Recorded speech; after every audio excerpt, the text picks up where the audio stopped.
Your ship is well, that only Jolly Roger has been through hell. Yo ho, on an adventure we go. In the heated digital high seas, we travel with ease until we reach the outer edge and freeze. The Arctic chill like a very speed mill through the darkness led by our will. Yo ho, on an adventure we go to beyond the outer limits of society, broadcasting the reality. But pirates will always steal the show. From WPRPN, you know. Yo ho, on an adventure we go. Docked our vessels in the Skullport Harbor. No land mothers will fight for you honor. Your old first mate went AWOL after a tricky kill haul. The legacy of pirate radio is strong. I hope our mates will come along. The changes we seek may not be long. That is why I wrote this song. And we go ho ho, on adventure we go.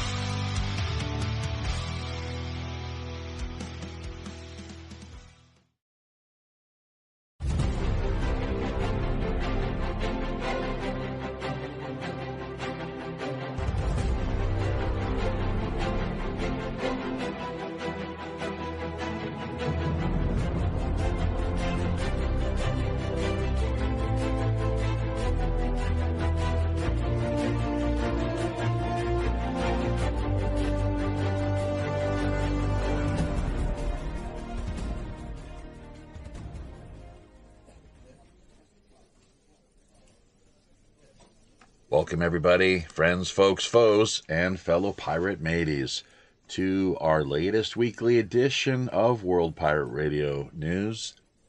It's show segment number 305, Canadian Bacon Special, with yours truly, the Robin Hood's Chief Communications Officer, Jaffe Ryder, reminding you, as always, that WPRPN.com is a website you'll want to drop by, take a look at.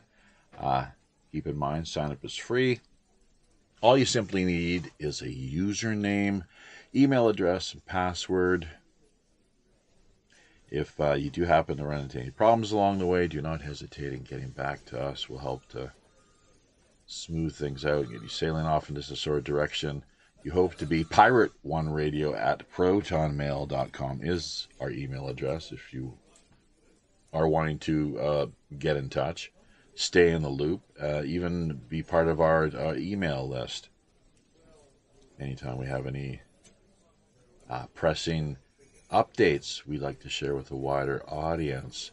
So PayPal as well, with the email address pirate1radio@protonmail.com, or if you have any show suggestions or guest ideas. So it's a really handy dandy piece of information to take note of. A whole host of other URLs and web links in the show description end of things.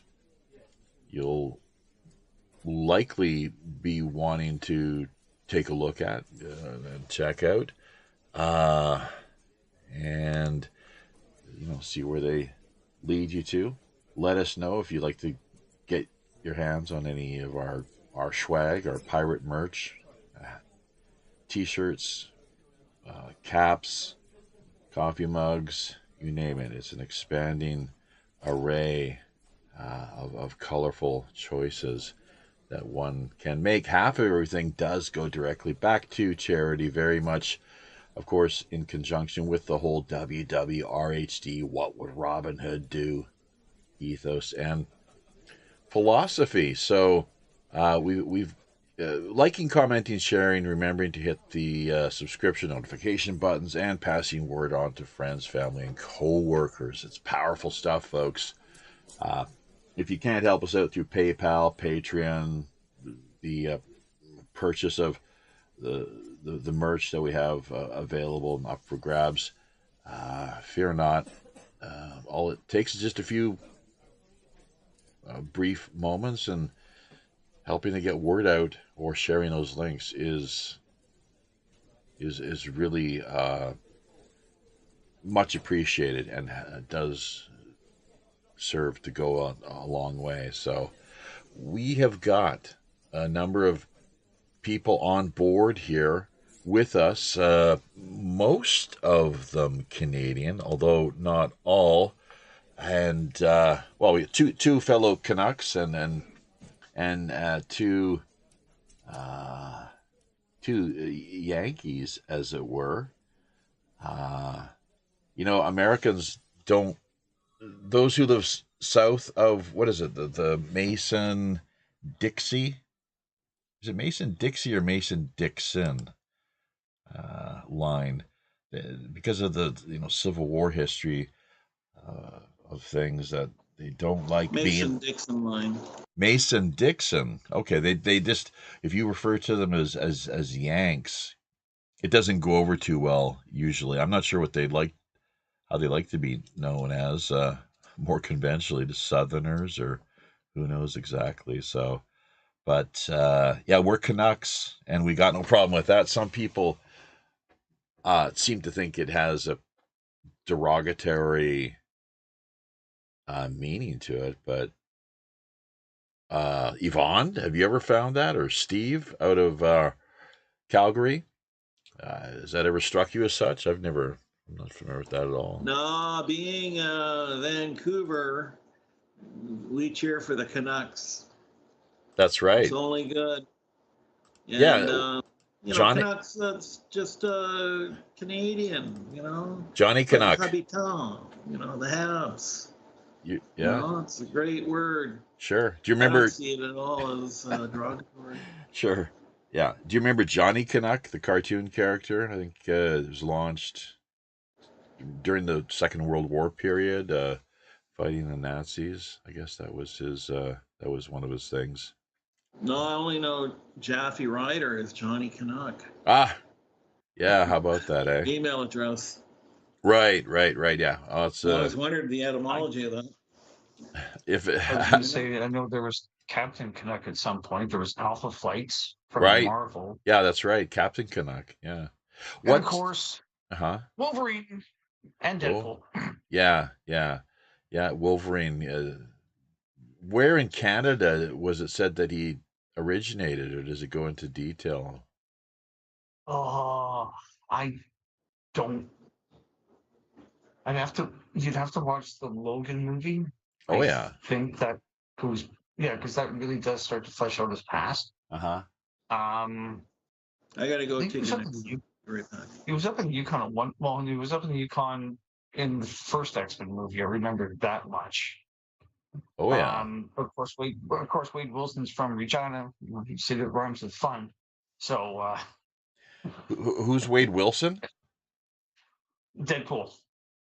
Oh, and is Deadpool a Canadian character? Yep. Didn't know that. Okay, Wolverine I was familiar with, and then Captain Canuck, which that was he was a pretty cool sort of superhero cartoon character. Well, I thought Captain Canuck was more of it being more of a war comic. Johnny Canuck. I'm not sure about Captain Canuck. Johnny Canuck, like I said, World War II era. They brought him in. He was all about, you got to have your propaganda, right? So it's like, pro-ally propaganda where you're out, going after the Nazi baddies, taking care of business. Cartoon hero, superhero was created in political cartoon. It's a political cartoon in 1869. Which one?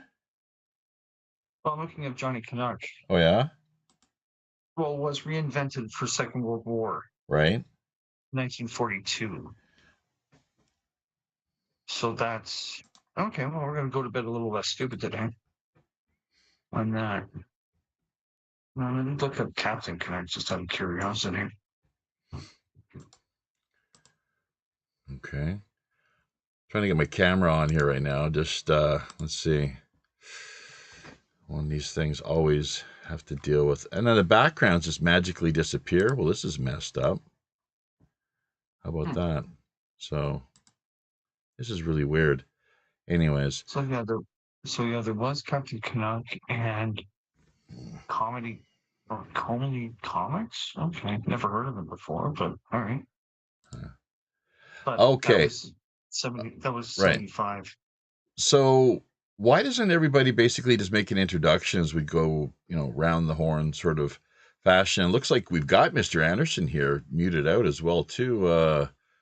Mike, are you with us this week or not? What are we looking at there?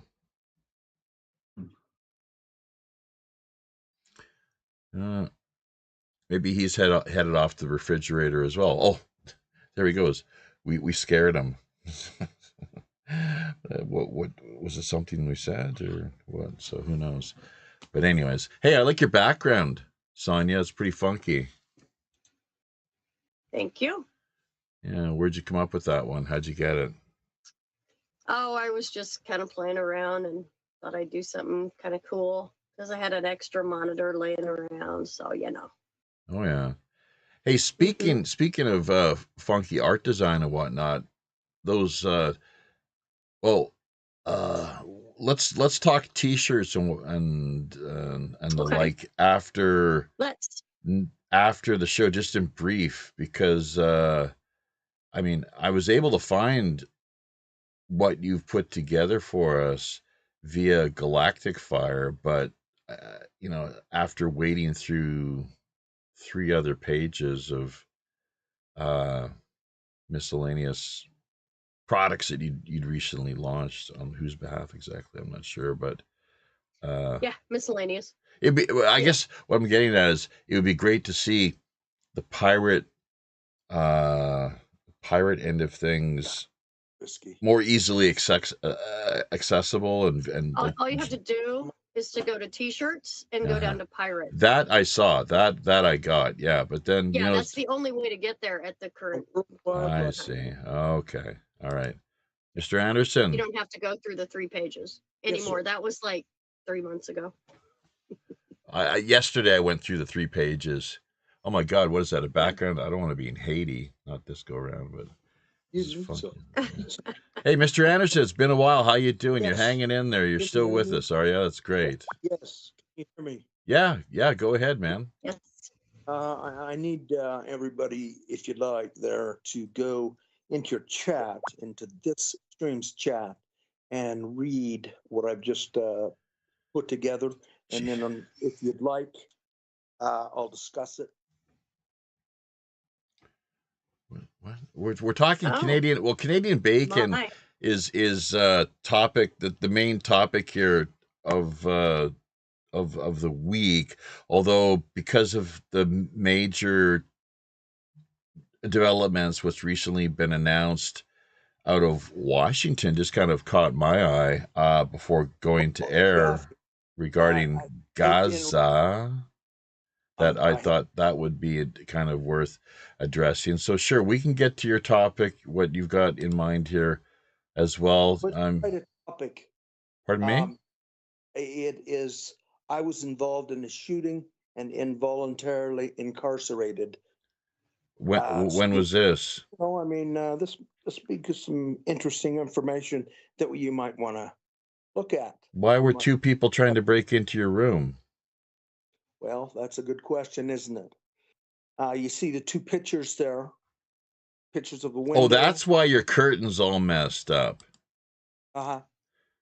So did you had a way of defending yourself with you had like that's why I wanted you to read the narrative there. I'll go ahead and read it out loud. Oh, I see. So you shot. It was a warning shot. Yeah. Okay. It's a very well placed warning shot. Well, that's the way to do it, right? Sure, get the hell out of Well, here. they had yet to enter my room, right? But nevertheless, I could tell that the window was failing, and at some point they were definitely going to break the window and enter. And by the way, they were aware that I was armed. I had a flashlight shining out at the face. I displayed my firearm, and I was really, really trying to encourage them to leave the area. Holy jeez. So They you will be fired upon. who had the flashlight in whose face? Sorry? Me. You I had the was flashlight in your Yeah. face? No, I was shining it outside the window at their faces. Oh, you saw them with the And flashlight. displayed my firearm, and I invited them once again to leave the area, or they would be fired upon. Uh-huh. Have you ever had to do this before? Good God, no. Oh, I see. Nevertheless, I've had extensive training, and I felt comfortable even with the little snub-nosed 38 to make actually a superb shot. And I'm not boasting. If you look closely at the window picture, you will see where the bullet struck perfectly on the window sill. Now, had I missed, had I hit 4 inches to the left, I would have killed the man. Oh, yeah. Nevertheless, that's what I did. I chose to do that after they continued to try and force the window. Yeah. Okay, so do you suspect that these were thieves trying to break into your house, or that they were Yeah. people that were targeting you for other reasons? And that's not something I'm going to get into because of the legal Oh, ramifications. okay. So it could be one or the other. I guess you leave it because you shared the story. We had no idea until you made it public now that And it's this risky for took me to do. place.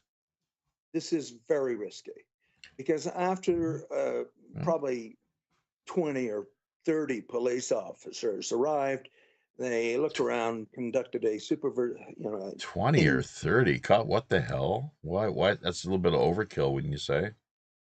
Well, I'd called 911 in the meanwhile, multitasking, Why was there 20 to 30 cops? because I indicated that shots had been fired. Shots or a shot? A shot. Okay, and there that you just clearly explained it. There was a shot fired. There were two people trying to as a result of the two people trying to break into your lodgings. Have you? Now you've relocated recently too, haven't you? Well, I don't want to really say anything about that now because, Well, let I me mean, do the it's gist of the story. good luck finding you in Montana. It's a pretty big state. Well, I doubt they'll be back. And I am very fortunate Think that twice. I've had the training to be able to make an accurate shot. Yeah, they'll probably think twice about trying to break into other people's houses now too, if they were just simply thieves. I don't know, but my point, I need to get to my point quickly and not interrupt your show.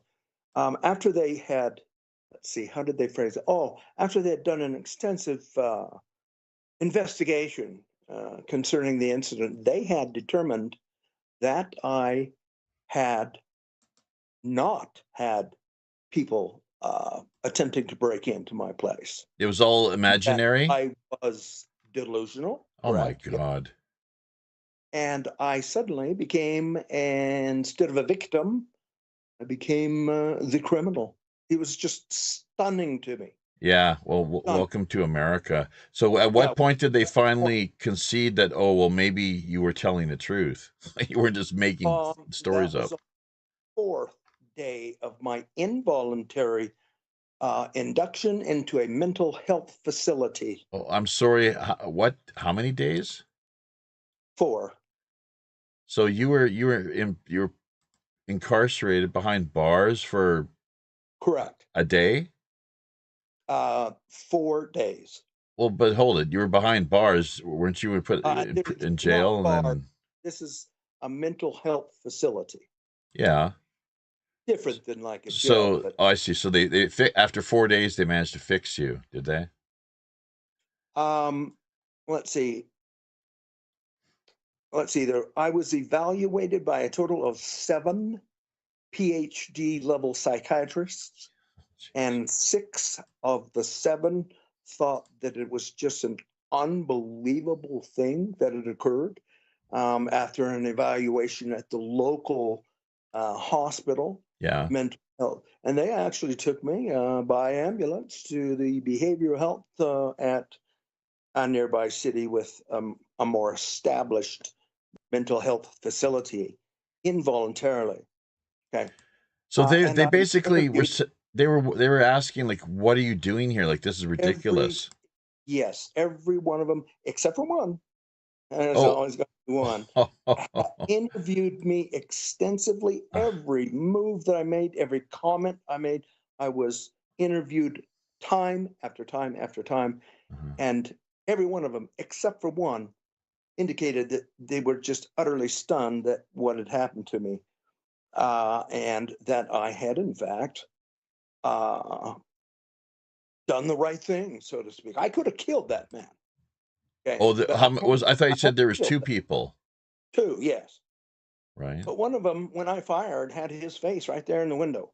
But I had Yeah. backed off at the point and I was up by the stairs, about 30 feet away, and made a very accurate shot. Thankfully, because I still, I felt that it was the responsible thing to do. The whole time I was trying to encourage them to go away. Yeah. They Yeah. didn't. Anyway, I made my shot. Anyway, Uh-huh. back to the thing. I actually went through an extensive evaluation. Every move, everything that I said and did was evaluated. And there's always going to be one. I actually had to go to a mental health court. And, well, I found out that I'd already won before I had to go to the court. And I was just told by my defense attorney psychiatrist that I wouldn't even have to testify or say anything. When I went to the court, there was 3 of the evaluators, and 2 of the 3 dissented completely as to whether or not I would continue to be lawfully required to go to treatment for a period of 6 months. Oh, yeah. I think lawfully is probably the operative word as well. Wouldn't you say? Lawful, yes, it would. That judge had the authority to have me continue to follow up or what have you. Oh, yeah. Anyway, the one that dissented, he never even interviewed me. He interviewed me over a phone in a very loud commons area. And I was very careful on what I said, Yeah. but I indicated to him just exactly right out of the law, at least in Utah, that having been in fear of imminent, serious, even deadly force, I chose to fire that shot. Okay, so we've got breaking news here then with you, and it's a good thing that you made it out. Your life is just, it seems like one dramatic incident after the next. I mean, is that, are you in I thought my sense was you were in a rural type location, but is that maybe not the case? You're more urban? I am, but I'm on the very edge of a city. Oh, yeah. Small. All right. Well, we got to leave that aside for now, Mr. Anderson. Thank you for sharing that with us. That's really quite something. I'm not sure if anyone has any other it gives you questions. a better perspective about your rights that you may think that you have, but you don't. They use something, and maybe the other gentleman could elaborate on a pink paper or something. It's where the police write up something, and a doctor interviews you, and they can involuntarily incarcerate you for an evaluation. Well, during this evaluation, obviously, I won it, and I didn't have to say a thing to the judge. So the judge stopped the proceedings after the one dissenting psychiatrist who wanted me to follow up with counseling for 6 months. Okay, he stopped the proceedings. She dismissed the charges, and I was allowed to leave immediately. Oh, good. So you would think that in this instance that the police that pushed so hard to take the action, I mean, you think that they would be held accountable for their extreme, heavy-handed the It way would that be nice if I they're was. abusing. It's like they're abusing the law They're in that. not trained professionals in mental health, Well, and yet I they mean, chose. why can't they just take your word for it? It's like, okay, fine, all right, it's like great, and just leave it at that, and it's done deal. What led them to believe that you were mentally unstable? I guess or the term Their diseased. I mean, explanation. hey, have you ever thought about They, this? Who the hell isn't diseased, mentally well, no, diseased? listen. Is They anyone don't have perfect at ease? health No, training. it's ridiculous. They're police officers. They indicated They're that dangerous. after they had done their investigation, they found no evidence that my place had Yeah. attempted to be broken into, right, Uh-huh. and confiscated the firearm Wasn't the until window April. open? Wasn't the window forced open? No, no, they didn't make it. You can see that foam around there. Um, they didn't make it through there, but they were working on it. There's a big pile of foam and big mess. The window was going to give way, but they were not going to be able to open it. They were going to break the glass. Okay, but my point is, they confiscated that weapon. Yeah. They need more and I can't training. have it back. No, I cannot have that weapon back until April.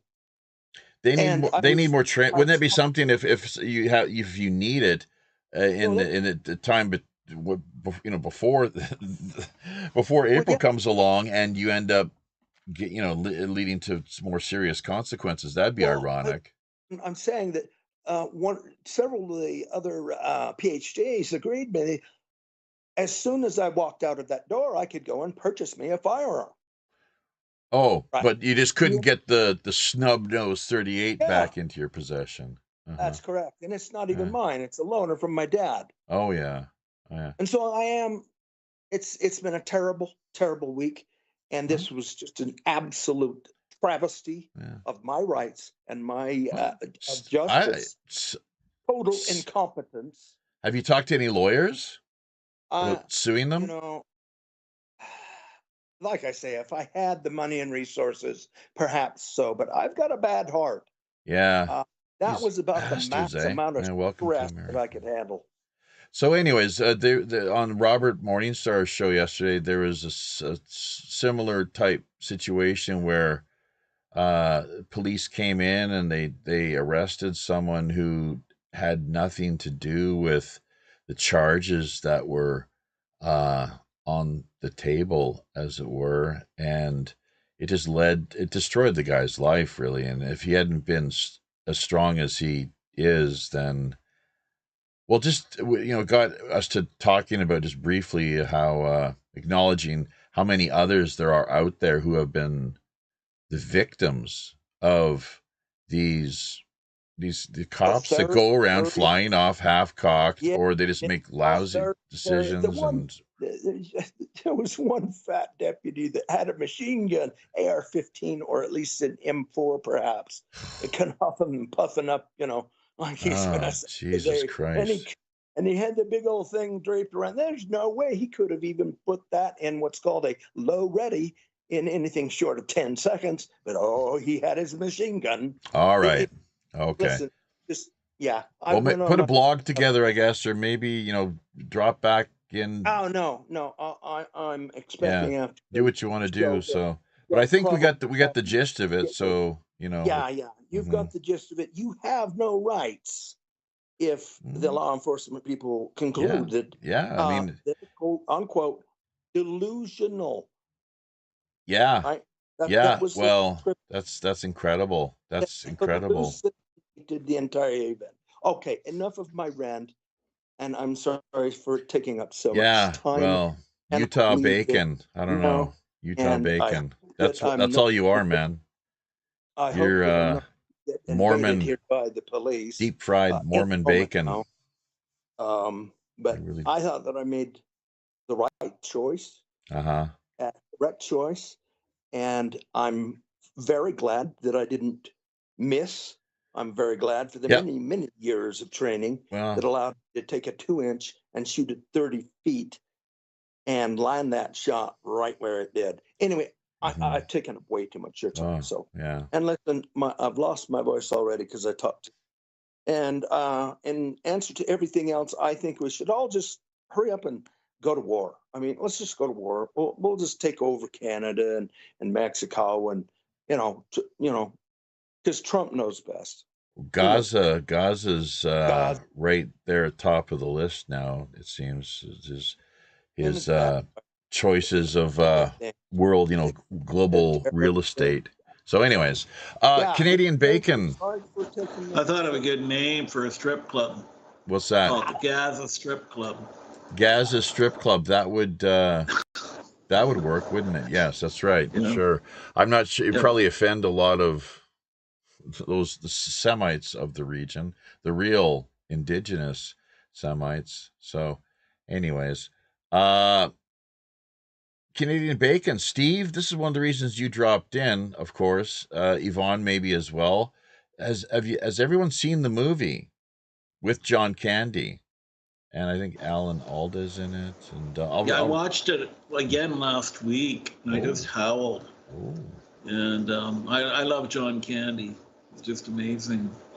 Yeah. And you know who wrote the movie? Michael Moore. Ding dong ding. Very good. Yeah, Michael Moore. Do I get a prize? Yeah. Give me something. Give me Have something. some Give me Guinness. an hour of an hour of complimentary counseling. How about that? Sure. Tell me about your mother. Oh, she's dead. Oh. As No, of like counselor, 2 weeks ago, she died. Believe it or not. Oh, I'm sorry for your loss. Well, yeah, it's move upward and onward. She was COPD, and she took. I think what really did her in after all the years of smoking, it was the experimental kill shots. We got to be. Oh, we say live streaming through YouTube. I don't know a better way of doing things, but hopefully, people get the picture. Like, give me a break. She was someone with underlying comorbidities, and I've talked to some people with medical knowledge, and it's not something I would have done. Let's put it that way. If I would have found myself in that situation, set of circumstances, no bloody way. In the end, what happened was because she'd smoked so heavily for a lot of years that she was on oxygen for a couple of years.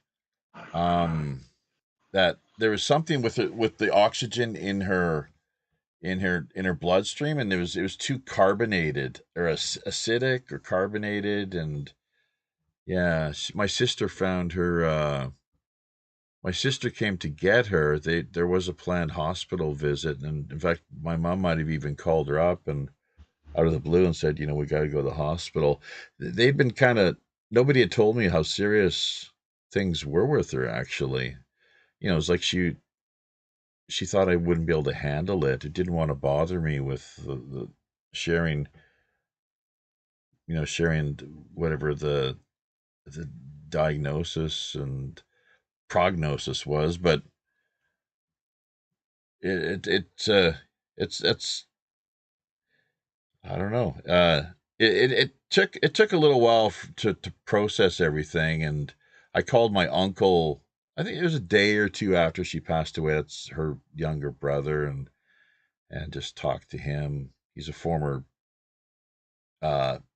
military mechanic. He spent a lot of years working in that sort of field and capacity. But I hadn't seen her since the summer of 1999, if you can believe that. We did. She moved out to Ontario after being in BC for quite a few years, through marriage with my dad and raising the kids. Then they got a divorce. One of the best things my dad ever did when I was a kid was send us to Sunday school, actually, because the parents were going through a tough time, and he felt it would be best to do that. And it gave us a chance to connect with other kids our age and have something to do and learn about, superhero Jesus, basically, this this great, amazing guy, obviously. So, but then Sorry as for your loss. yeah, it's, but but yeah, but we're all gonna lose everything that we love. We're all of our friends, all of our family members, all of our pets. They're all gonna be just look at history. It's just totally swept away and wiped clean. And in some ways, we're almost, if you think about it, from the time of conception to the time of our death, the moment of conception to the moment of death, even though it seems like 75. In fact, it would have been her 75th birthday today, believe it or not. So that's quite something for timing. And she passed away a couple of weeks ago. But from the time of conception to time of death, it's just not even that in the mind of God. If you think about it, right? It's just so crazy. What is happening? Do we have some heavy rain coming in there, Yvonne? Heavy rain?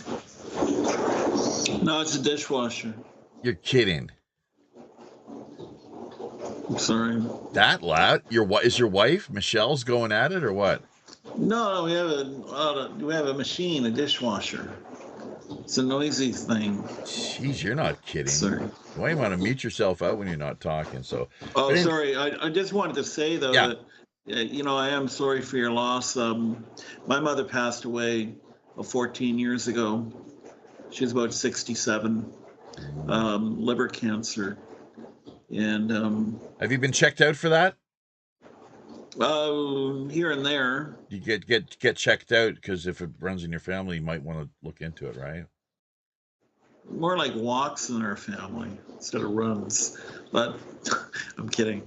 The thing is, my friend John, pretty punny. He suggested after my mom died, he said, light a candle, put a photo of your mom next to it each morning, and take about 20 minutes and just say a prayer, meditate, think of your mom, give her positive thoughts, Reiki.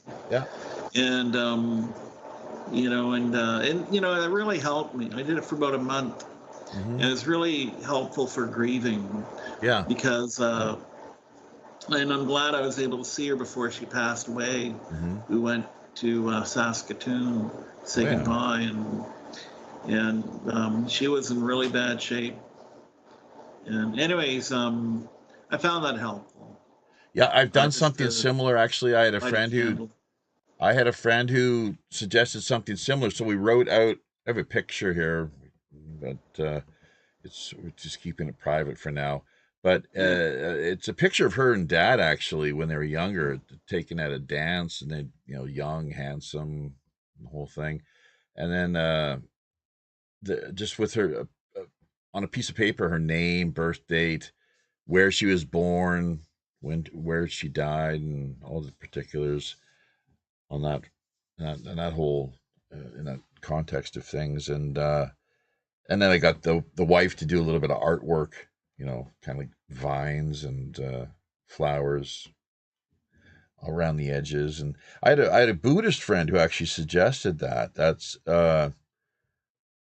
I'm not sure where that comes from, but to do exactly what you said, pretty much, just with the prayer, meditation, reflection, make the heart connection. And it see, the thing is, even though I'd spoken to her on the phone, like every time she had a birthday, like today, I would have called her, right? And Christmas, mostly, and Mother's Day, with her, and same with the other family members. So, it's just, even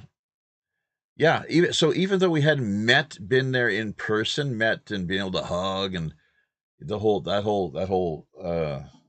whole experience, that the heart and the mind, for me, it's that simple. It's not, there's nothing more really needed than that, frankly. Really, there's not, because it works for me. I'm not sure about Sonia here, what she thinks, or Steve, but it's like what I tell my Korean adult students. It's a similar kind of deal. Their jaws drop when I tell them I haven't been back to Canada to see my family for almost 20 years. So, it just, the heart and the mind, like, so they're with me wherever I go. and just that's all. Just positivity and love, even though they might not be aware of it. That's what I just every day of my life I send them that, and everybody else too, including you and Sonia and even Steve, real silent Steve here out of Calgary. So that's my job. Steve, are we ever going to hear from him again, or just kind of collapse? Canadian bacon, man, come on. Things earlier. Have you lost anyone close to you, Steve, that you care to talk about? Any? Well, I was gonna say, in terms of Canadian bacon, the movie, I've seen it way back in the day in VHS at the video store, but I don't think I've ever watched it. Oh, well. No, I haven't watched it at all, to be honest with you. So it's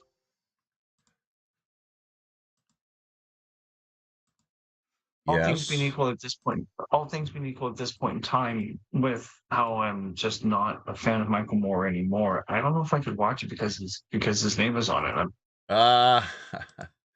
For me, yeah. See, that's the thing is like, okay, maybe people like yourself, they're not able to make that distinction between art and artist, but I can, unless it's De Niro. De Niro is where I draw the line. Is that now? Hopefully, that doesn't get us, kicked off of YouTube. How dare you criticize De Niro on me? Hey, that's crossing the line. Hey, last I looked, we're supposedly able to have our own opinions on things. Yeah, I'm kind of a little tongue in cheek. It's being a little facetious, just how bad they are. It's ridiculous.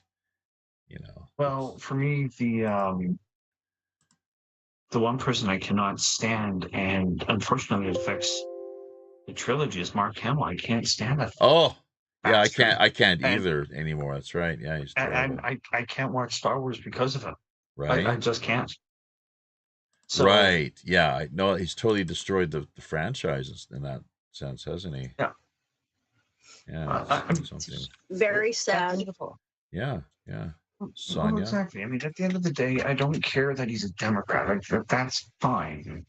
But when you're actively going and putting yourself out there each and every opportunity, and you're making yourself look more and more and more deranged and stupid. He's probably all coked up. I bet she's all coked up too, Oh, I could care less. No, I bet. Well, if he is, great, fine, whatever. If he is, then I hope his habit catches up, and that's the nicest way I'm going to say it.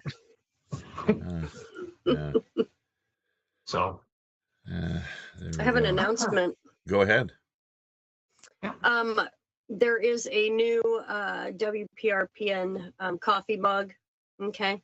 Oh, yeah. And also a new Galactic Fire t-shirt. I'm going to throw those in the chat right now.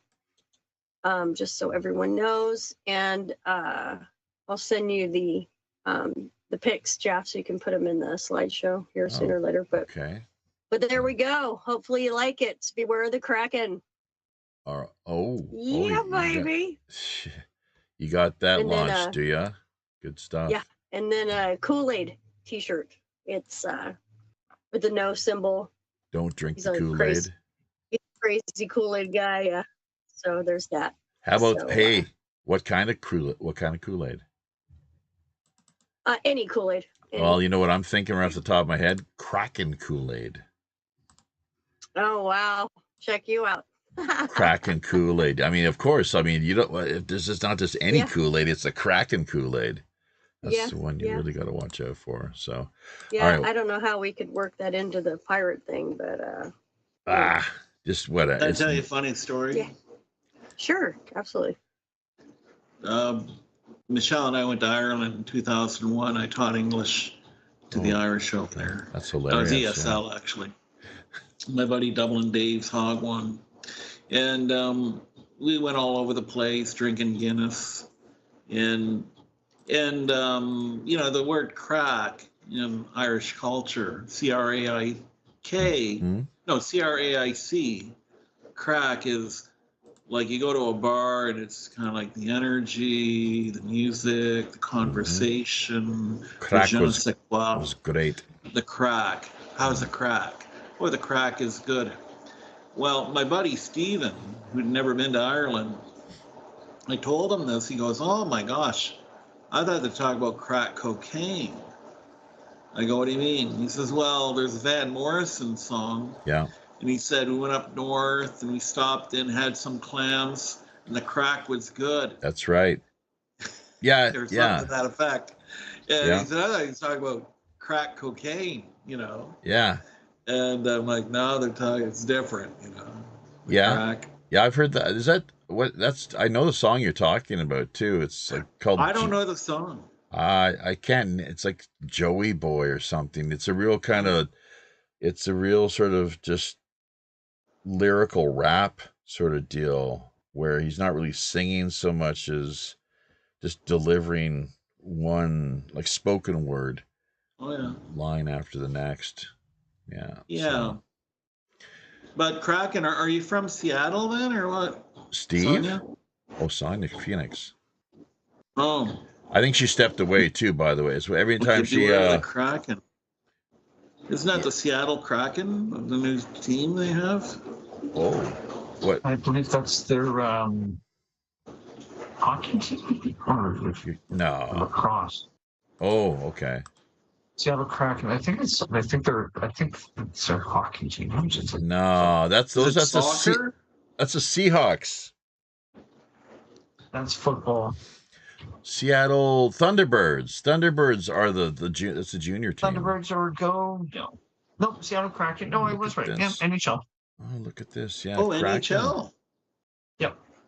Oh, right. There's an yeah. NHL team called the Seattle Kraken. That's Mhm. right. Yeah. We got to sue those bastards.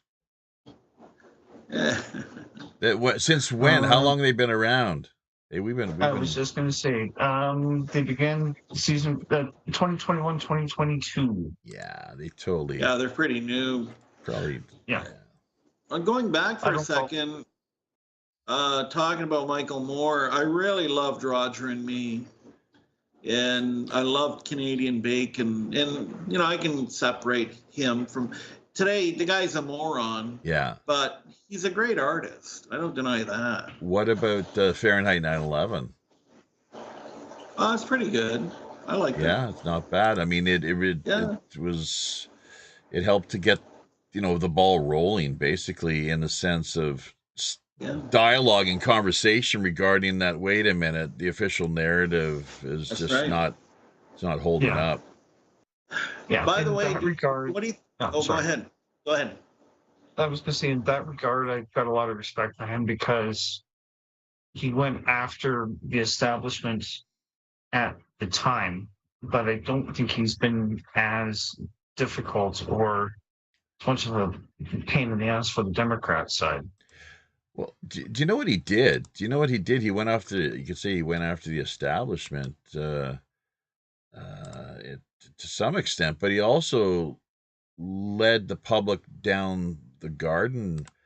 It served as a form of misdirection. You could say, I wouldn't go so far necessarily as to say disinformation, but I mean, Israel was not called out once during the course of his Fahrenheit 9/11 production. It was all about bad guy Bush, basically, is what it seems. In bed with the Bin Ladens, the Bush crime family, as far as it went. Well, and that into itself is a deep rabbit hole as it is. He did actually get involved in Canadian politics to a certain extent because I don't know if Yvonne remembers this or not, but I was living in Canmore at the time, so this was sometime after 2000. I think it was probably about 2002, 2004 election.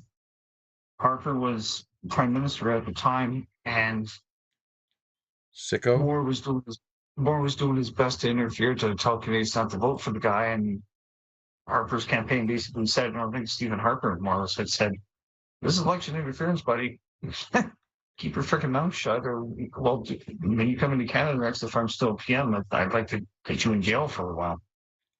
Yeah. And I wasn't a fan of Harper at the time, but now that I look back on it, I was like, no, he's not wrong.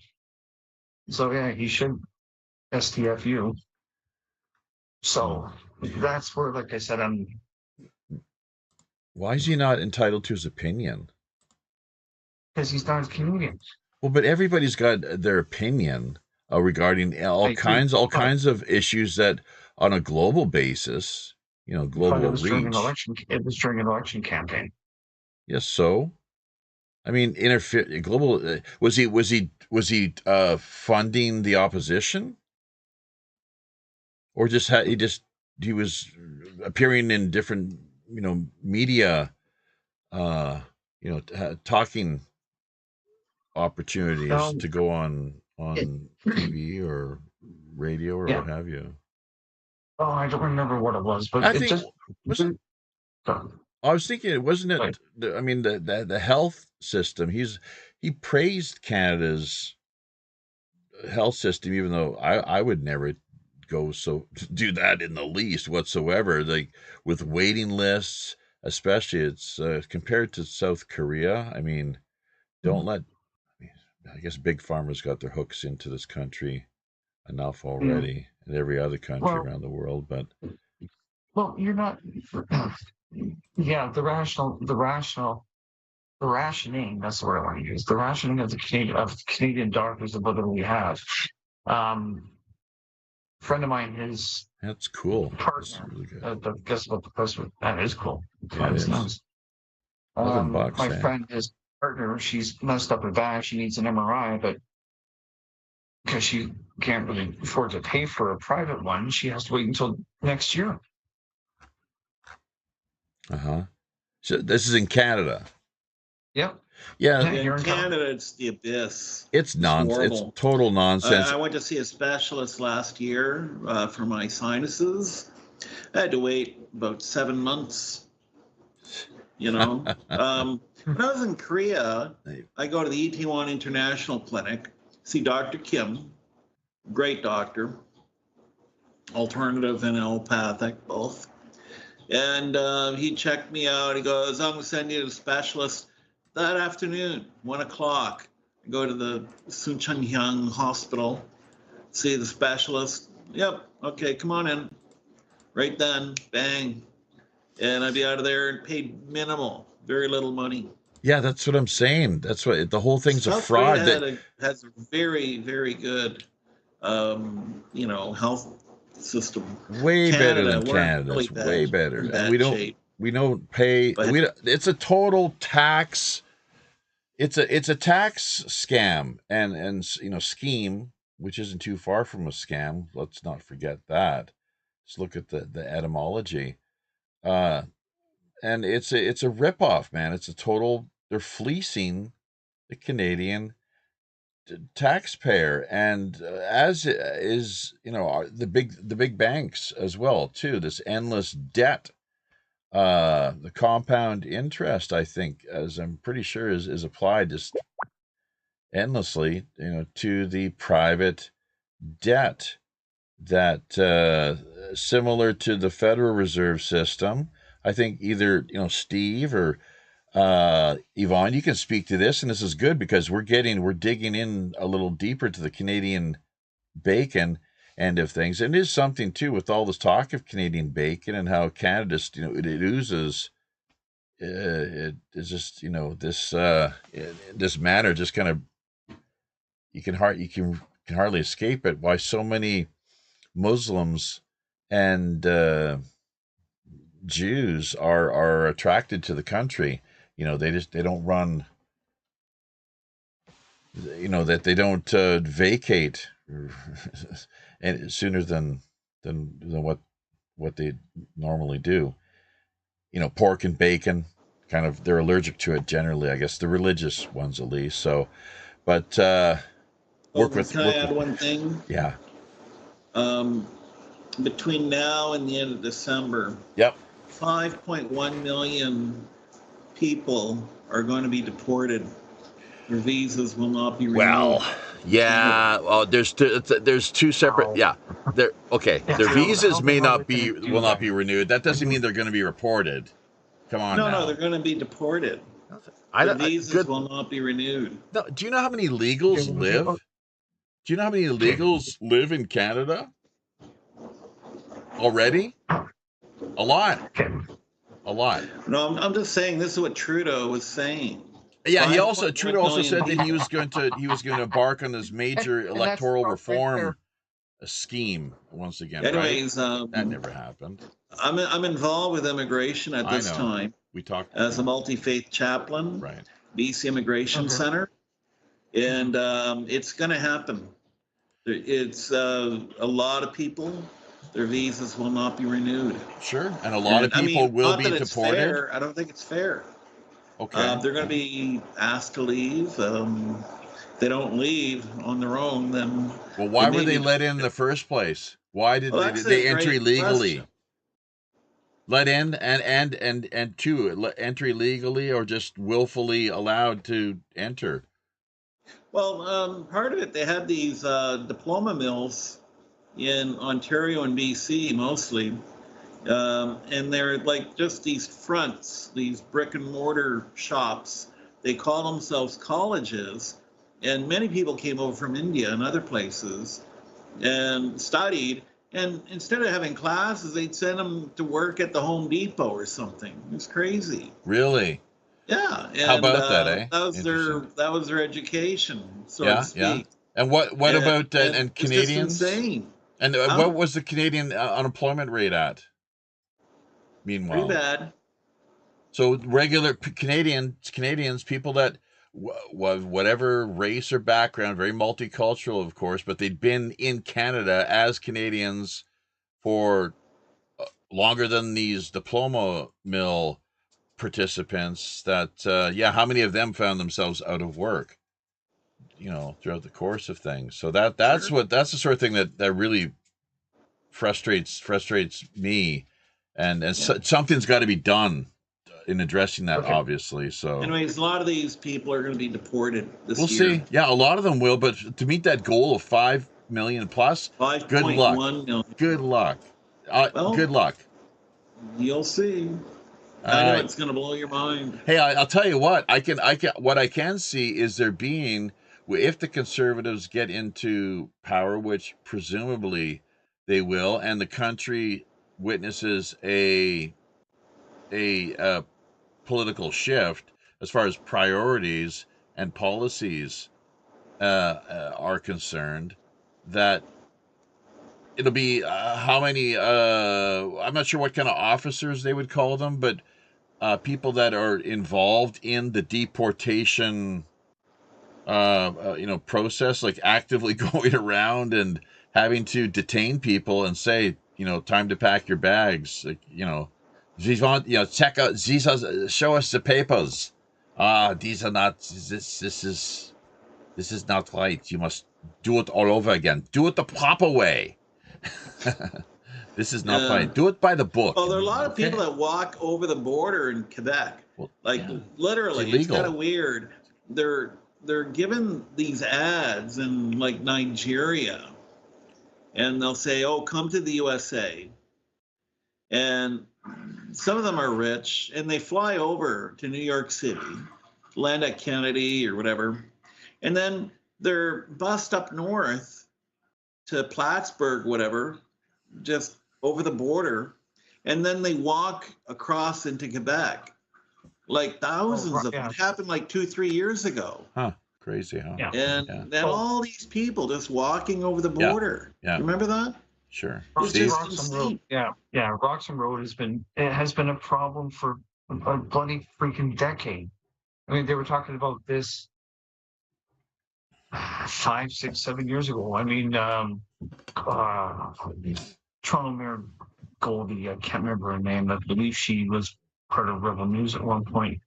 Like, she was doing the math, and not illegal immigration, as Trudeau would call it, but called it irregular. You know what's irregular? Your bowel movements. But anyway, shit that he is. Anyway. Hey, let me just. I got to jump in here. Sorry, and we'll give it back. We'll get it back to you, Steve, to cap off whatever it is that you'd like to say here. But we have. I've neglected to acknowledge the fact that we have a whole host of people here in the chat end of things. And they are appreciated. So apologies for taking so long to give you a shout out here, folks. Asuka. Why do I recognize that name? Asuka over on YouTube, along with Karma Love. Asuka. That's not Art Bell's daughter, is it?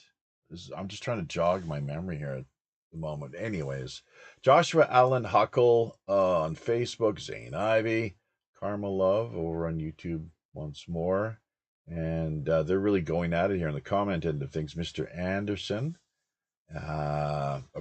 offering some words of appreciation for people having lent a sympathetic ear.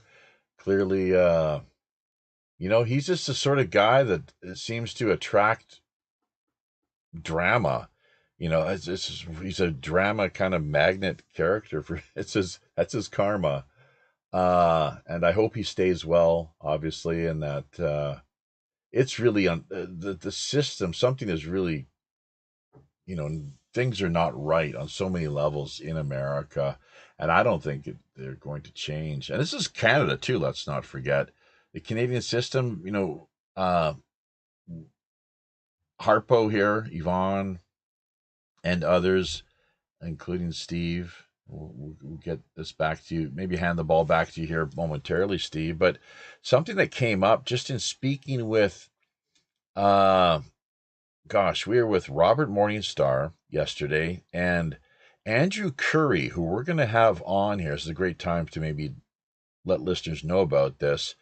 Andrew Curry out of Vancouver. He's over there on the north side of the city. And he's talking about just watching the spread of these tent cities. The homeless situation in Vancouver. It's not good, unfortunately. And in fact, there's a documentary out there. People are so inclined talking. It's entitled "Vancouver is Dying." I think there's another one too. Canada is dying. So whether it's a trichinosis, That's right. all the pork, or what the deal is exactly, anybody's guess. But a little too heavy Canadian bacon, perhaps. But crime, organized crime. You talk about the diploma mills are just the tip of the iceberg. The organized crime, officially now it's come out. Clyde Do Something reported on this, and Clyde Do Something, pretty high profile YouTuber, who really, pardon me? I said he's pretty. I like Clyde. Sure. He very capable, very articulate, and very dedicated to getting the work done. So good on you, Clyde. Keep it up. Stay safe. Especially when reporting on the organized issue of organized crime in Canada, which not only is thinking about it, the conventional side of the equation, the bad guys, as it were, the people that go around breaking into people's houses, like Mr. Anderson's, and holding people up, robbing folks, and doing a whole lot worse, embezzlement or what have you. But sure, speaking of embezzlement, white collar crime. And we need to hear more about that and look more into that too. In fact, there was a Toronto Dominion story that came up yesterday with Andrew on Robert's show, and Robert showcased one of Clyde's videos. That's why I've kind of worked this into my little diatribe here. But now these high-ranking law enforcement officials talked about there being 40. If you can believe this, how many gangs? How many organized criminal gangs in Canada? 4,000, I think, is the No, number that I've heard. no. How many? Say that again. In Canada? Yeah. Probably there's like 4,000. No. Add another zero. 40K. 40,000. Now, this is all supposedly the way things are set up, because it's chain of command and power struggles. We know, at least to some extent, how this goes with these with the muscle and, big, you know, just, people willing to kill, to get what they want, essentially, and not doing it through legal means. So there's, that end of what, something that people need to think about, Canadians, if they haven't already, reflect upon a little more. And we may be pirates here, but we're kind of reformed in many ways. The Piratas de Dios, the pirates of God. We're here on a mission from God, as John, not a pirate, Belushi put it in the Blues Brothers movies, but Pirate Larry did, and Godspeed to him. That's why we continue to follow through in this spirit. So, but that's all I thought I'd say, I guess, as far as that goes. And the fact there's a lot of comments coming our way here. Yeah, Asuka, that's right, a regular on Belgab.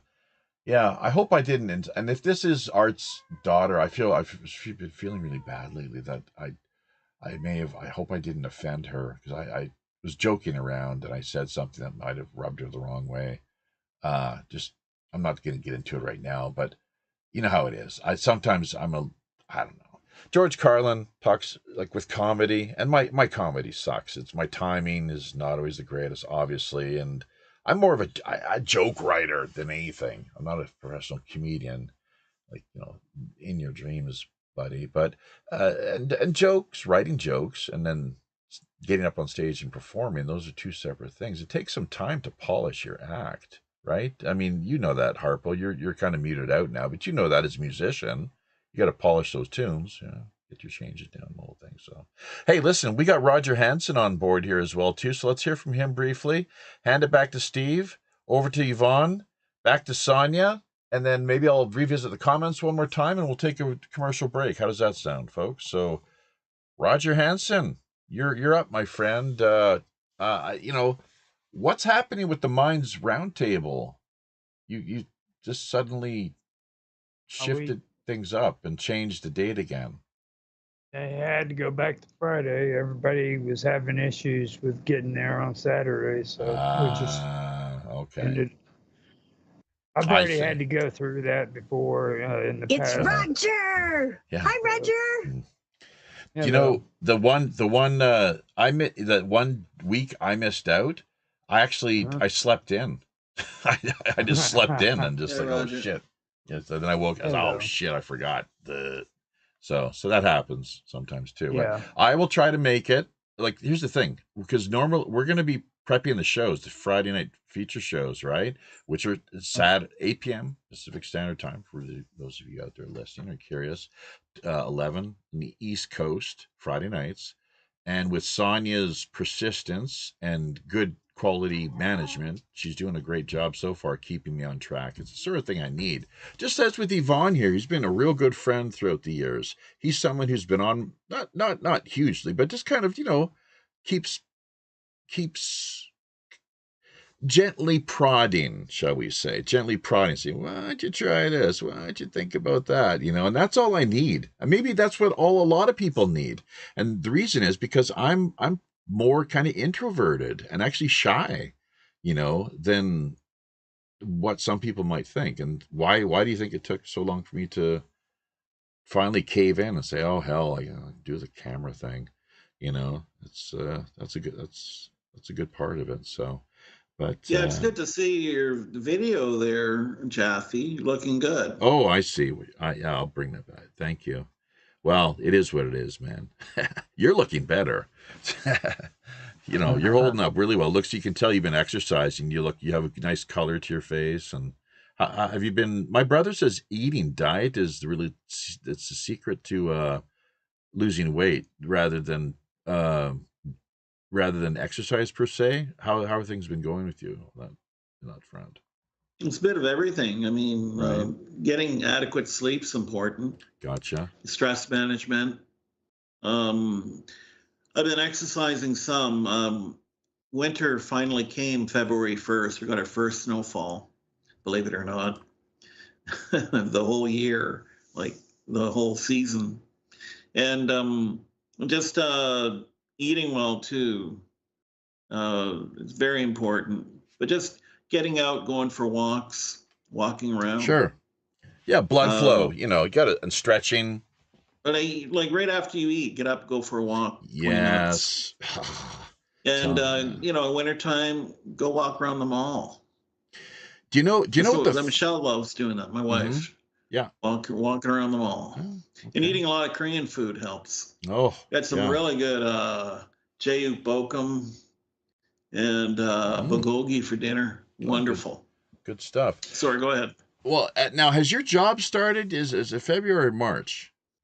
Well, it looks like it's going to start late February. The boss, I had a meeting yesterday, and they said they're going to hopefully get boots on the ground for Surrey last week of February, around there. So he's really apologetic. Do you think will there be a call, like a growth industry for repatriation officers? I mean, how else would you phrase it? People that are involved in helping illegals politely exit the country. What would that job title? What would it run as? They're part of Canada Border Services Agency, and they're border agents, I guess. So for me, I'd be working as a multi-faith chaplain. I'll be working alongside the psychologists and others in the sense of kind of like healing arts, helping people through the process, journeying with them and listening to them and, helping any way I can. But the border guards, a lot of them, they're working, arresting people at the border. Sometimes they pull people over in cars, check out their license, I got pulled over 2 weeks ago, and they said, "Can I see your license?" I'm like, "Yeah, sure, what's up?" And they said, "There's somebody in your car license, like ICBC, whose beginner learner's license expired last week. I just want to make sure they're not driving." What? I'm like, no, it's me. What excuse? Michelle, what? Well, Michelle's her learner. She's going to go for her. In BC, you have your L and your N and your class 5. So you got your class 7. L is the written test. N is the driving test. So her L expired before she was able to do the driving test. Make a long story short. And so they pulled me over just to make sure it was me driving, not her. Oh, Jesus. And I'm like, it's overkill. Like, okay, go ahead. No, but they're actually on Big Brother 10th Avenue and right on the border of New West Burnaby, and they're pulling people over. They had all these cops arranged a couple blocks, and they'd radio, "Okay, pull this one over, let that guy go." And anyone who had something on very like a red flag with their license were pulled over, and they were just checked. Mm-hmm. And it could be anything. So you never know. It's kind of different. They let me go, and they said, "Okay, you're driving, you're legal, you're fine. Go ahead." It was quite interesting. Yeah, total police. Yeah. And it's because, it hasn't helped to bring all the illegals in and then use that as a justification to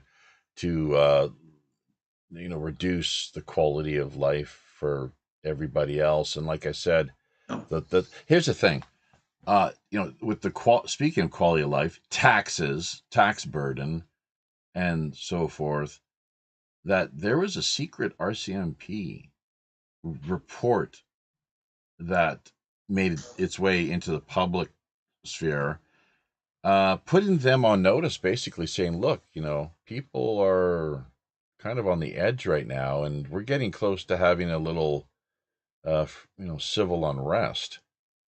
God only knows where this could all lead and potentially spiral out of control. If peace, order, and good government, right? The founding, at least that's how the story goes. The 3 guiding principles to how. Those breads and circuses. Well, but peace, order, and good government was what Canada was founded on, as compared to the American,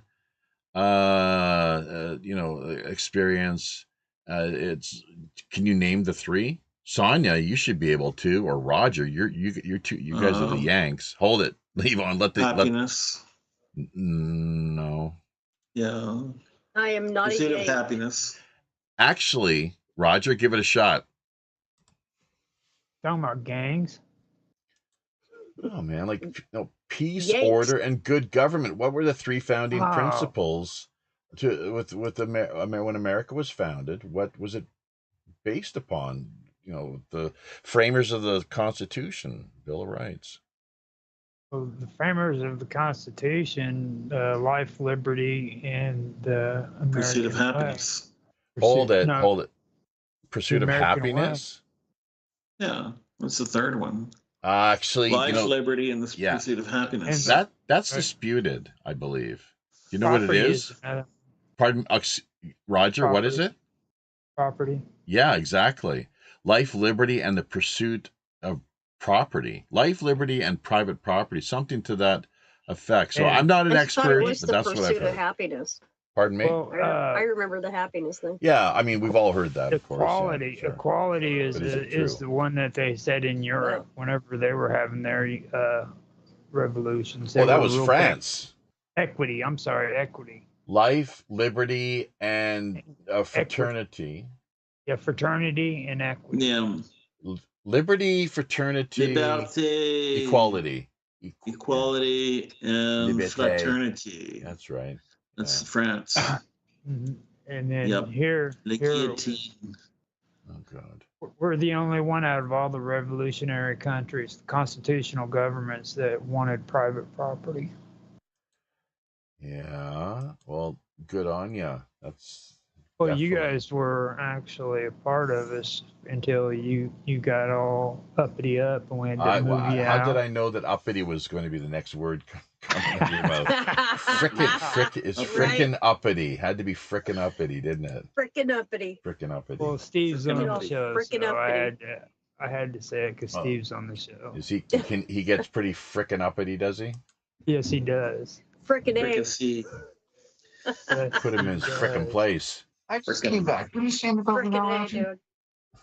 the the frick uppity is going on thing here? and the when I start saying uppity, it's usually because you're in the same area when I'm talking. So It's funny.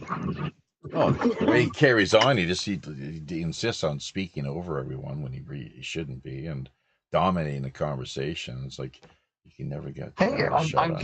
I'm consistent between your show and with the rookie. So what else am I going to say? I got to be me. Naroki Yeah, who? don't talk while I'm interrupting. Yeah. Naroki who? Actually, speaking of which, we're trying to get Naroki and Mark Devereaux on board finally this week. It might not happen, in which case we're going to have Andrew Curry.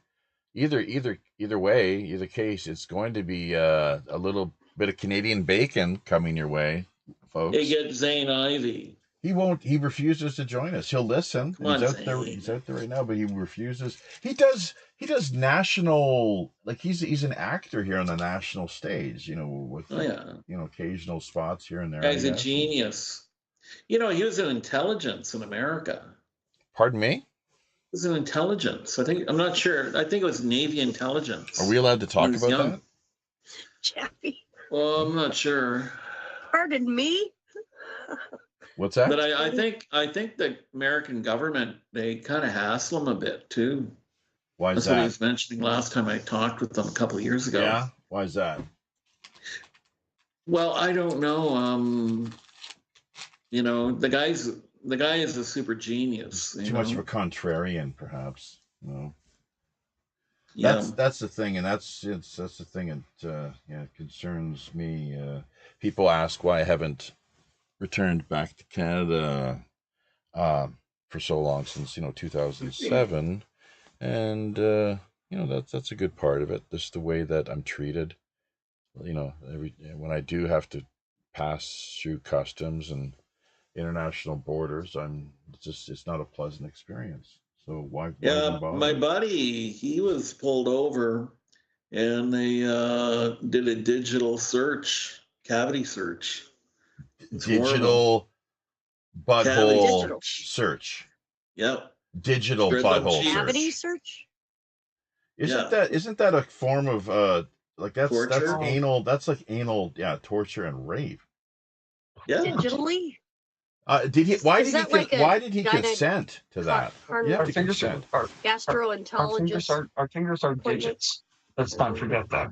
right? Technically, it's all a matter of time. Like, what part of history are we talking about? Because it was an honorable thing to freaking be like castrated and have people put shit up your butt.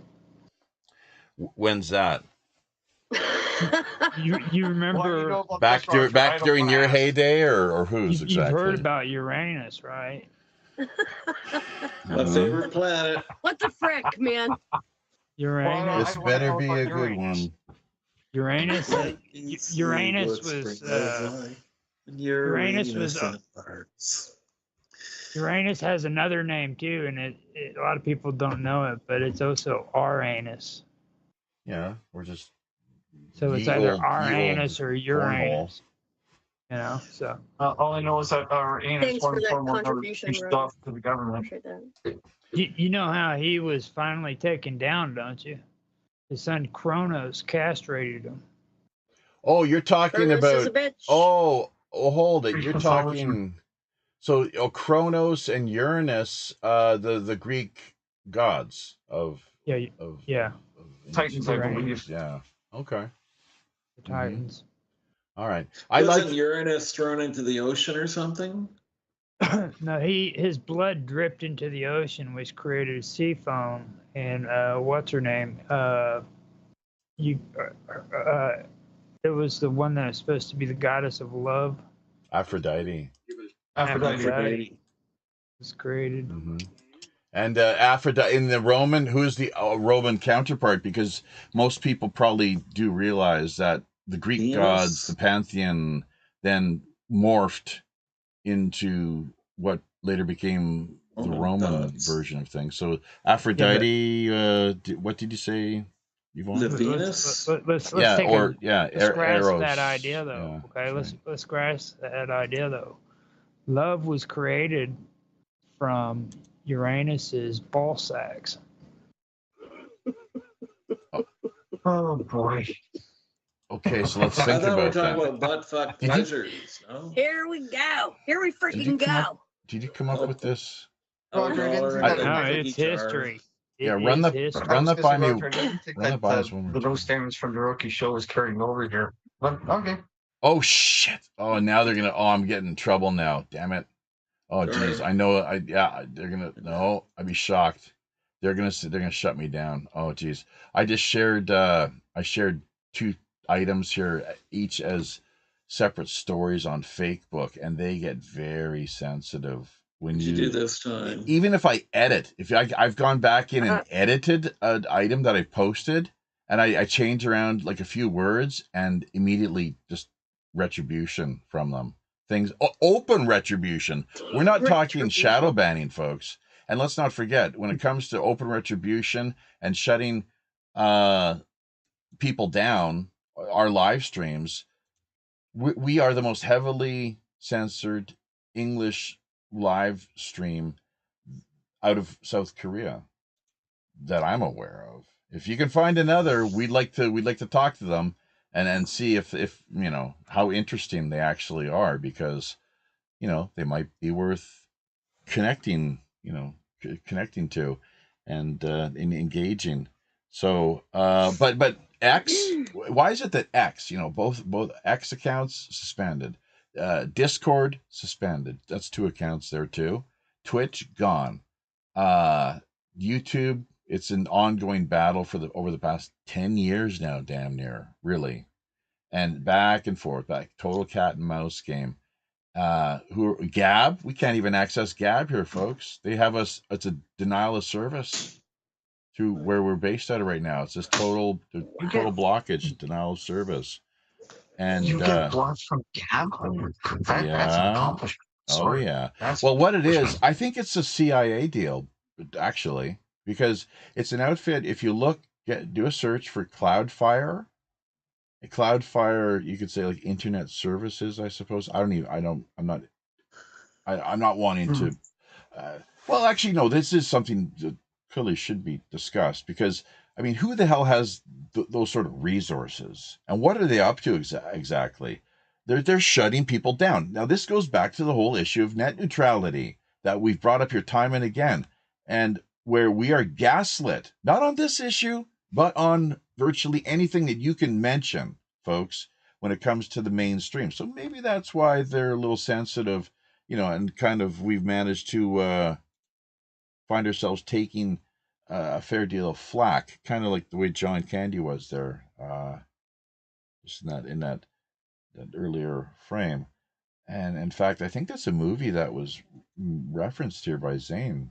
Just if I can make it back to the Facebook timeline end of things. Just talking about liking John Candy in Volunteers. That's the one. 1985 or yeah, but he was in Stripes as well. Whatever the case, look, the kill shot business of what we had to endure over the past number of years, just a total dumpster fire of immeasurable magnitude. The disinformation, the gaslighting, just and this is something too that even though we are continuing to live stream through boom that we've got to bring up Telegram here and as we do this. One of the things Sonia failed to remind us to get on top of here, but that's okay. Don't worry about it. Or anyone else for that matter. Maybe Roger. We should, if you're going to be connecting with us here, continue to be doing so on a routine basis. That would be helpful as a co-host to just to draw, because every 50% of the time at least we forget to do this. So but yeah, net neutrality, what else? The man-made climate change, that's all bullshit too, the way that they have that framed. And the framing is what's most critical here, folks. It's all about perception management, actually, is what it comes down to, and mind control in the ultimate sense. So you frame, you assert, you control the narrative, and you maintain the perception management, which ultimately is in the most extreme sense of things, it's mind control, and that's what government is. So to think, and government with military, money, and media, those are the three areas to take special keep take special attention in noting military, media, money, and mafia. That's the fourth. That's most reasonable people are probably capable of adding. And yeah, it's going back to Steve. You might want to address this. We'll do the round the horn thing and then transition into the commercial break as we mentioned earlier. But 40,000 criminal gangs. 40,000. And, who's the kingpin of it all? Other than, we got the HA operating out on the West Coast, of course, and elsewhere. They're very dominant. And, I don't know.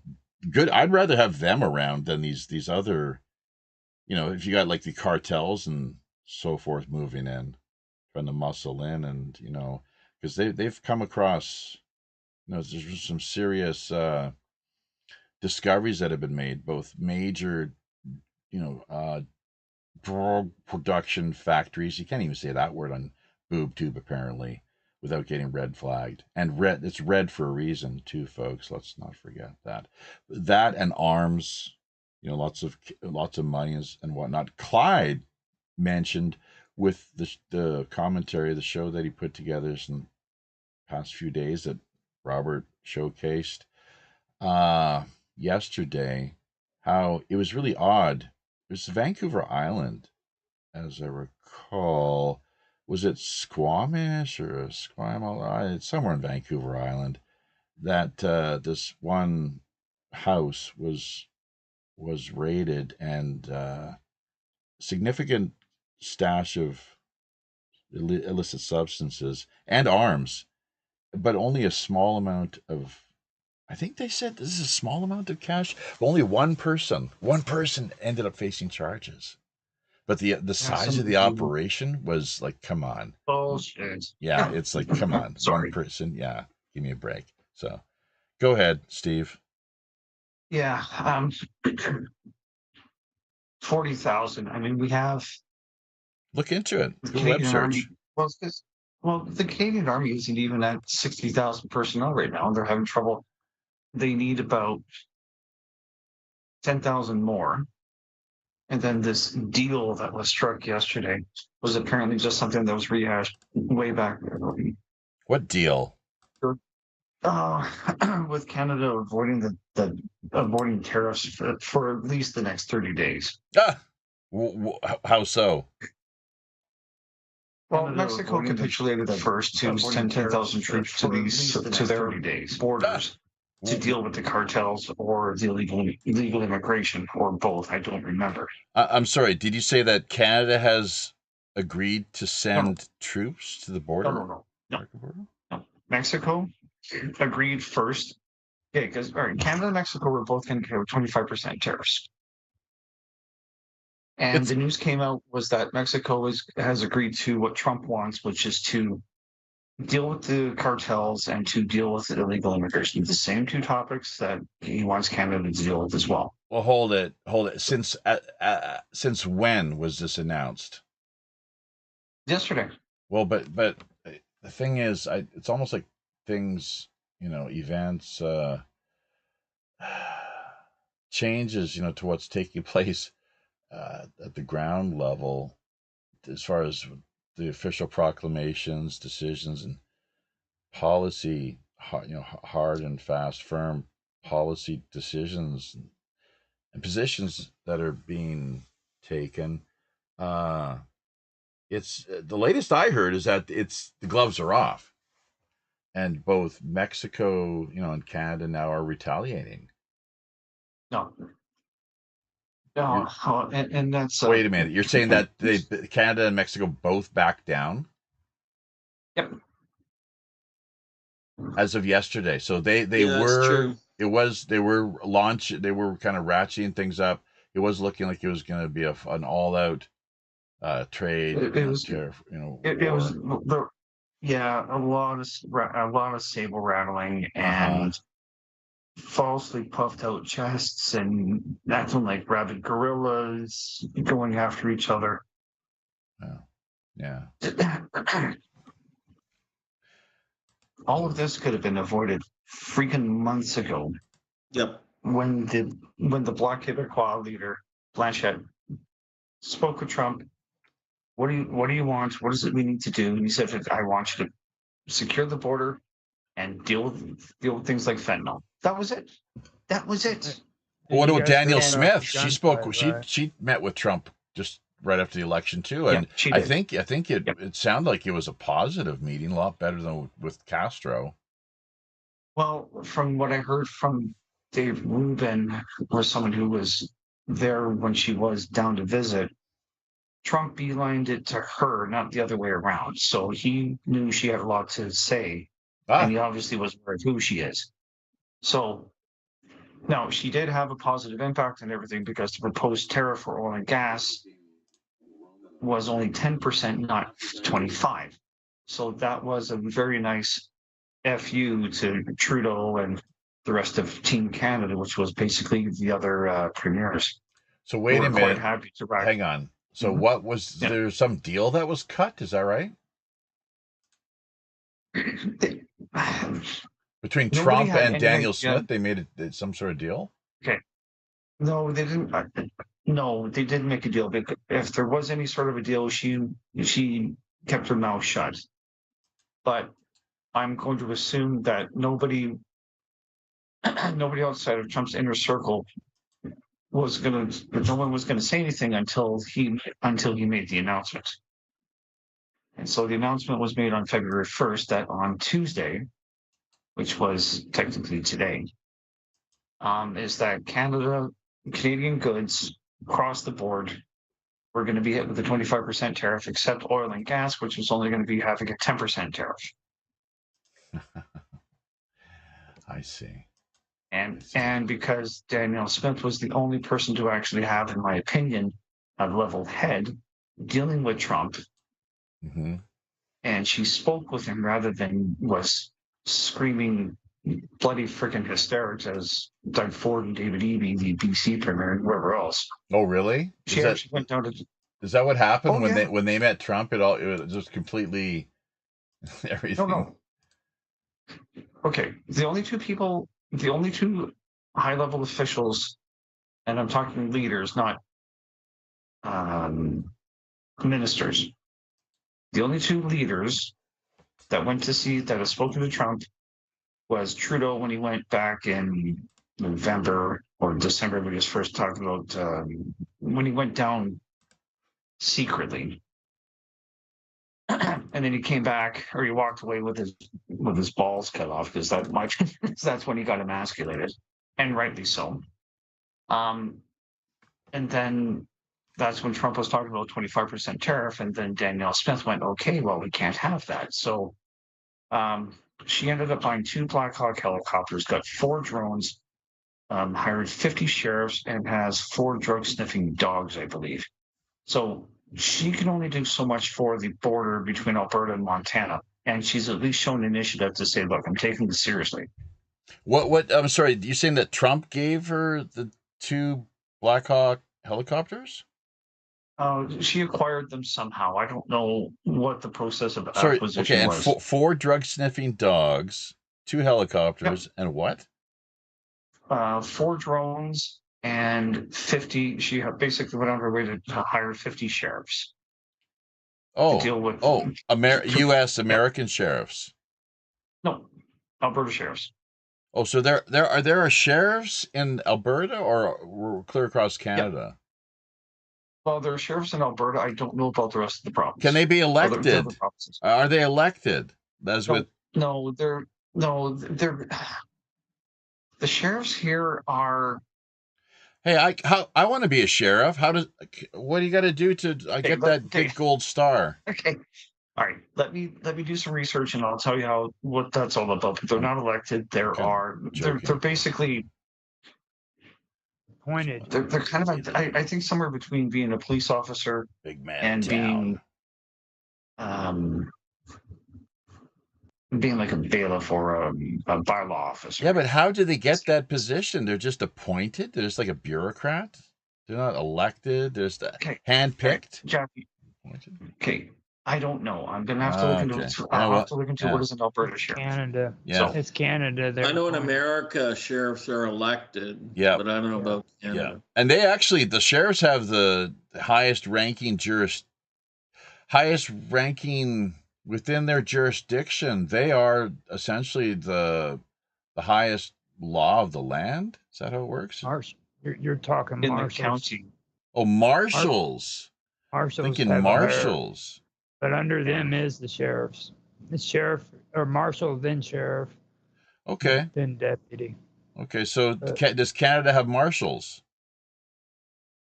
I don't know. I've never heard of them, Yvonne. I'm not familiar with that.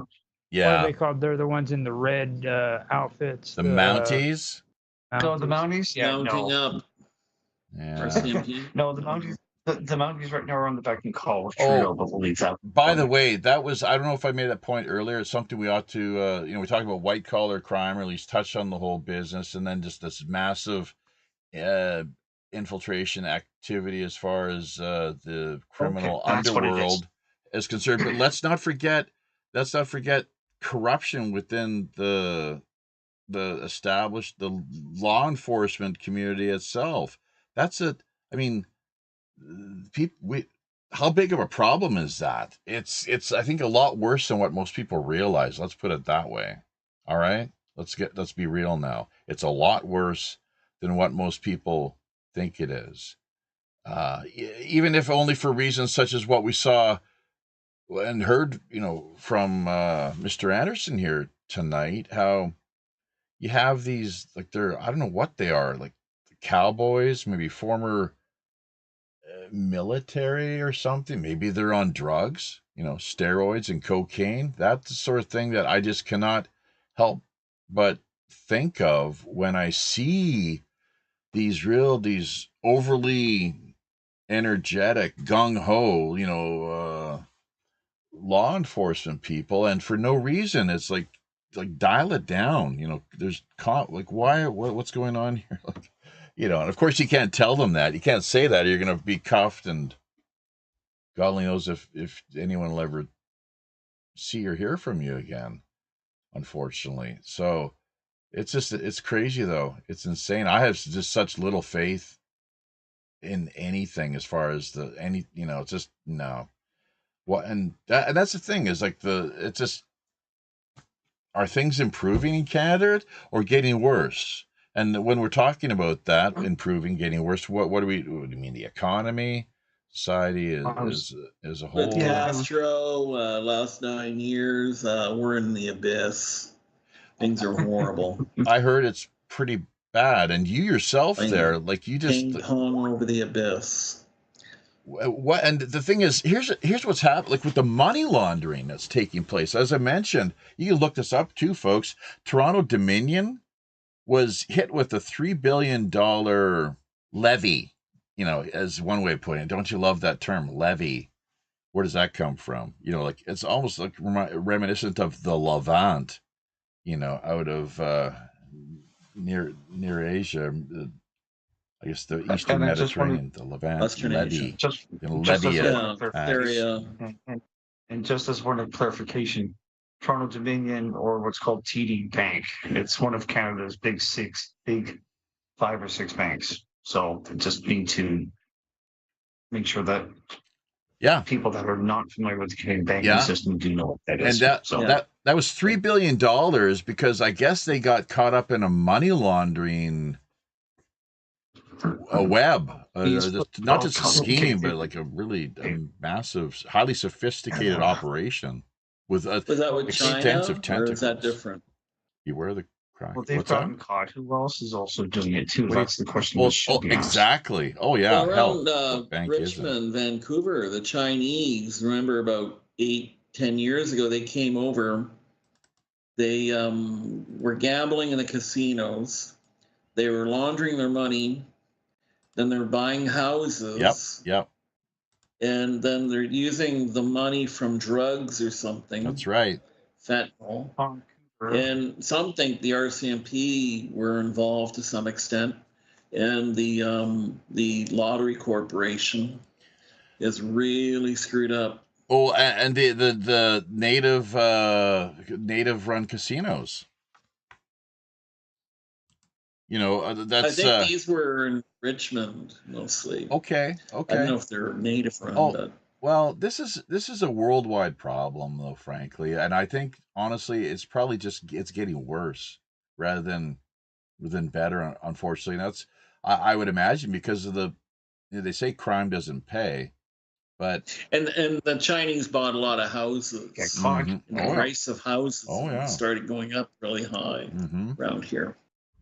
Well, that's also in part with the 5 million people that need to leave, and I don't see there's any effective way for that to be done, except I've come up with an idea that might actually work. To get the people that are here on temporary visas working at freaking Tim Hortons or wherever, is that there's a list. Those people need to leave. If we don't have them go through customs, then each business gets fined, I don't know, $50,000 a month until that person has left. And if it's not the company, then it's going to be the owner specifically that gets fined for it. Pretty sure. That's quite amazing. It kind of reminds me of Kinky Friedman. Before he died, he talked about people like Mexicans coming into America. He said he had like 5 of these kind of ruling Mexicans at the border. They're kind of army generals, and they had a bank account of $2 million each. And with every Mexican getting over the U.S. border, heading north, they would be fined $50,000 would be taken out of their account. He said that'll seal the border in no time. You Yeah. know, I thought that was Well, funny. Kinky Friedman. Well, But I mean, it's no different than what I've heard. it's a good idea. Yeah. Some, Can't believe he's dead. When did he die? He died about 2 months ago. Oh my No, God. no, it was back in the summer. How old is he? About June. 85? Yeah, about 87, I think. Maybe that's why he never decided But to. he read at an 89-year-old level. Willie's like what, 92 now? Yeah, him and Willie were pretty close. They were. Did you hear that joke about Kinky Friedman? Kinky Friedman, he's at the Willie Nelson golf country club, Mm-hmm. and he's in the 19th hole, this bar, and talking to a golf pro, and this lady comes in with the skirt. She's yelling. She said, "I got stung by a bee." And the kinkster asks, "Oh, where did it sting you?" She goes, "Oh, between the first and the second holes." And the golf pro said, "Well, I don't know much, but I think your stance is too far apart." That's a good old joke. Yeah, that's right. So Stance is too wide. that's right, between the first and second hole. And speaking of which, Sorry. and is it what's it say there about Sonia? It looks like big advertisement. Single. I can't read. Single wants fuck something. What do you want? Something I can't read that. Single. You want Single as fuck? something? It says as. Single as fuck. Oh, that's Not- speaking of first and second holes. So ass fuck. Oh, gee, Ass that's fuck, that's yeah. pretty. Sounds kinky. I hope there's no kids out there listening. But this is George Carlin. He's pushing the envelope. Eh? Oh God. So well, it isn't quite the aristocrats, so we can be happy that's not the case. Do you know the aristocrats, Sonia? Just that kids movie. That's really all I know about that. Well, Yeah, no. there's some Aristocats, I adult think themes that in one's called Yeah. though. No, if the you packet. had, if you check out the do a search, you do torrents. If so, you can track down the Aristocrats documentary, and you'll find it's a world of difference from the sweet little Disney ain't so wholesome. Disney, kids Yeah. animation. Yeah. Yeah. So Is that better, Jeffy? Can you see it better now? Oh, yeah. yes, That's good. single. I guess my vision is blurry. I'm seeing double S's and Yeah. oh God, sorry Yeah, about that. I'm sure that's probably what it is. Oh God, there goes our merchandise. You can call me Sonia. It's okay. What did I say? By the way, I like that You effect said, that God. yeah. I'm just kidding around. Oh, I like the effect that Yvonne's got there with the lighting. He's like very ghoulish. Come in closer, Yes. Yvonne. Looks very cool. Oh wow. It's not even Halloween Oh my yet. God, I'm scared. Oh my God. It's not even Halloween. Yeah, put that on your head. You'll become a saint. Oh hey, I got one of those. Cool. Automatic- Yeah, we can be angels you know- together, man. It's brain cancer. They've been linked to brain cancer, those lights. Oh wow. No, actually, they're not good to have around. Those things are just because the electromagnetic frequency. LEDs, yeah. Yeah, Mhm. electrosmog. That's another issue. You see, we really are. I know. We're living into such a messy. The world itself. It's why Buddha and Christ both rejected the world. One of the reasons, I guess. But There were no LED lights back then, though. they So, saw it all. They knew what was coming. They Just could saying, see it Sonia. all. Just saying. So. Just saying.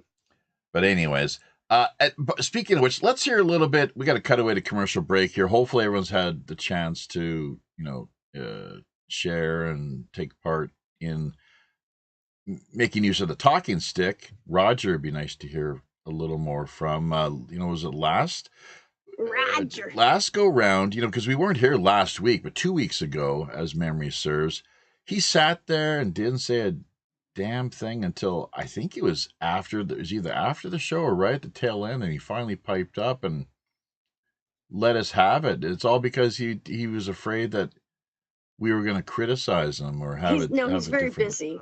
No, No, Jeff, he's just no. very busy doing stuff. Okay, he does stuff. Oh, I can okay? just imagine with his camera turned He off. does No, lots it of was- stuff. That's right, multitasking. The reason why I didn't say anything before is because you guys were talking a lot of things that I really didn't believe the same as, so I didn't want to interrupt what you guys were talking Yeah. about. Oh, I see. I know exactly how you feel, Roger. Like, but so I like, can totally stick up for can you. you just like, do you remember what they were exactly, or more or less?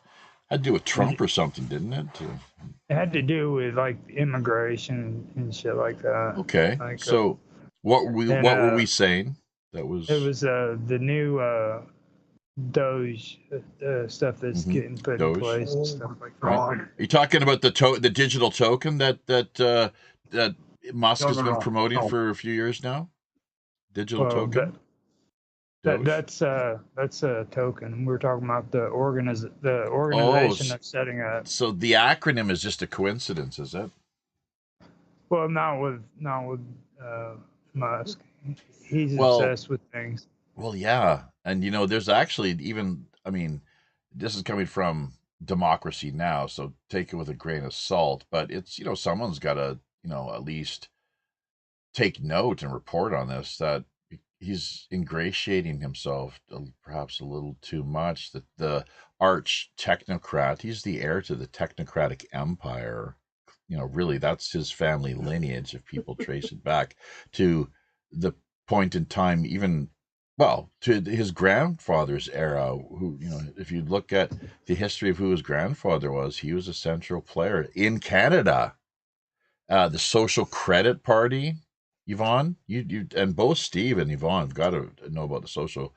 I don't think they're around anymore, but who knows? Maybe they'll make a They return. morphed into the NDP. No, they didn't. No. The Social Credit? No, they were more. They were more right leaning. No, you're talking about who is it? Like Tommy Douglas? Who were during the That's the bastard's name I couldn't remember. That's related to Kiefer and Donald Sutherland. Yeah. Social Credit Party, they're left wing. Remember? No. Remember Socialist. Bill? No. It There's makes your eyebrows no. look creepy. It's Diefenbaker. No. He was a conservative, man. And then Bill Bennett. Don't you remember? You don't remember Bill Bennett? Saskatchewan, that's where like a lot of social credit, like all the different farmers welfare, UIC. Yeah, that's Tommy Douglas. And Tommy that's Douglas brought in Canada's healthcare system. Or Yeah, what that would was- become Canada's the whole- healthcare system. during the That's whole that's social credit. No, look it up. Just do a quick little This a DuckDuckGo search. All right. Let's do Wikipedia, that. sure, Hold decent jumping off point, I would argue, but really, DuckDuckGo is, even though they came out partisan supporters of Ukraine, kind of, I didn't agree with at all. Actually, that, speaking of keeping your Scottish-born Canadian politician, 7th Premier of Saskatchewan from 44 to 61. Tommy Douglas. Leader of the New Democratic Party from 61 to 71. But there was a party that existed. But they They're had very a party communist. They're before very that. commie, and not in a Okay, good hold way on. either. Now- There was a now, predecessor I was under the impression that your guys' left wing was actually the conservatives and the right wing was the liberals. No. Social Credit Party of Canada, otherwise known as the Socreds, was a populist political party in Canada that promoted social credit theories of monetary platform. That's going to sound more right wing. Look up was the social federal credit wing. technocrats. Look up technocracy. Look up technocracy. Elon Musk grandfather. Oh, You guys okay, that's right. You haven't looked So- into this? He got run out of the country. His grandfather was run out of the country. Supposedly, that's how the story goes, and I've yet to really get a clearer sense of things beyond that. But there are those out there covering this issue, addressing it, who can go into greater detail. Joshua, Corbett and others of that ilk, and Keller, Born in Minnesota, moved to Canada, and later to South Africa. right? He was involved in a- the technocracy movement. Yes. advocate for a society run by technical experts, and was known for his. Oh, he was not a nice person. The He grandfather? did the time. Anti-Semitic. Well, Yeah. okay, yeah. So he was Every known for diamond. his racist, anti-Semitic, and anti-democratic views, which would explain Musk's belief in getting everybody chipped. But I'm of the opinion Well, that that's- Musk himself that's- is a grounded. That's Canadian too, though. Like What are you you guys talking know, about? you know that the BBC headquarters there in frickin' Canada has mean- the chip system set up, right? You mean CBC? Well, no, they also have the BBC No, they that's there don't. in Canada No, as they well. don't. There's no BB. That's British broadcasting. We've got a Hold on, hold BBC on. here in the United States. Well, I think okay. Well, CBC Go is ahead. what Canada is more conventionally known for. Well, BBC Canada was in Toronto. They stopped and- operations at the very end of 2020. Yeah, and to get into the building, you had to be chipped. Well, they're not there anymore, from the sounds of it.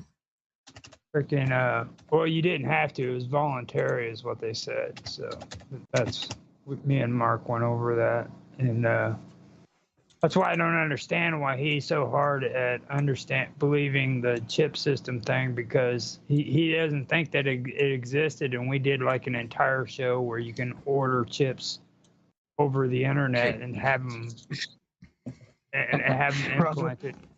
Okay, Roger, let's not forget that Naroki does not think that Trudeau was Castro's bastard. It's actually it's Roger. I think you might have misspoke there, just to help you out a little. No, it was Mark. Naroki. No, he yeah, called you Robert is what I was getting at. That's all. It sounded like Robert. Maybe my headphones, I need to turn them up or something, but it sounded like Robert. Yeah.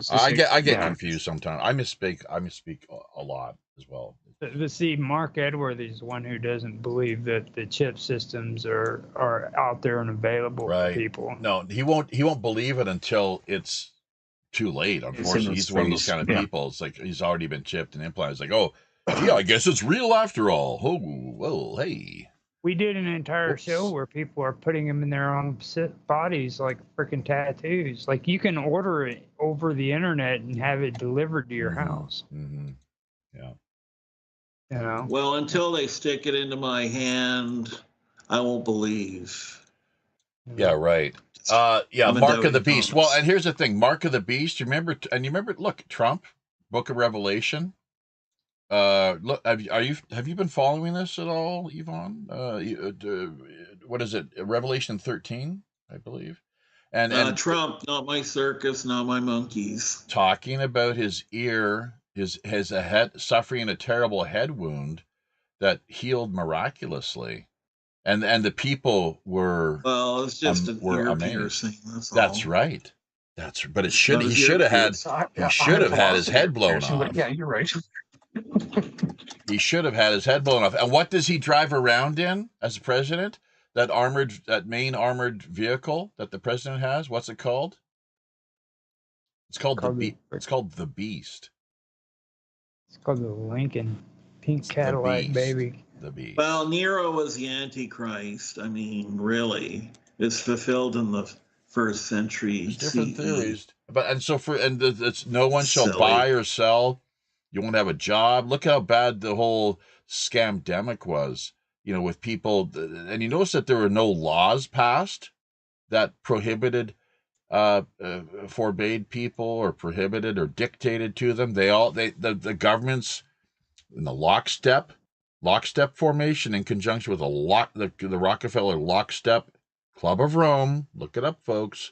Club of Rome agenda, of which the elder Trudeau was a lifelong member, Henry Kissinger as well. That you mentioned the actual Antichrist.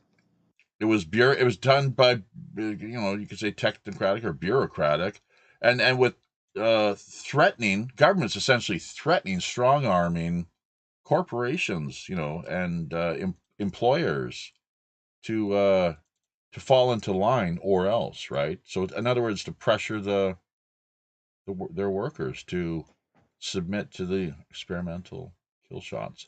Go ahead. Jeffy, Mark of the beast. If I can say this, Jacques Ellul's great book called Apocalypse is a commentary on Revelation. And he claims that the Antichrist was Nero, and the Revelation was fulfilled in the 1st century CE. And I believe that.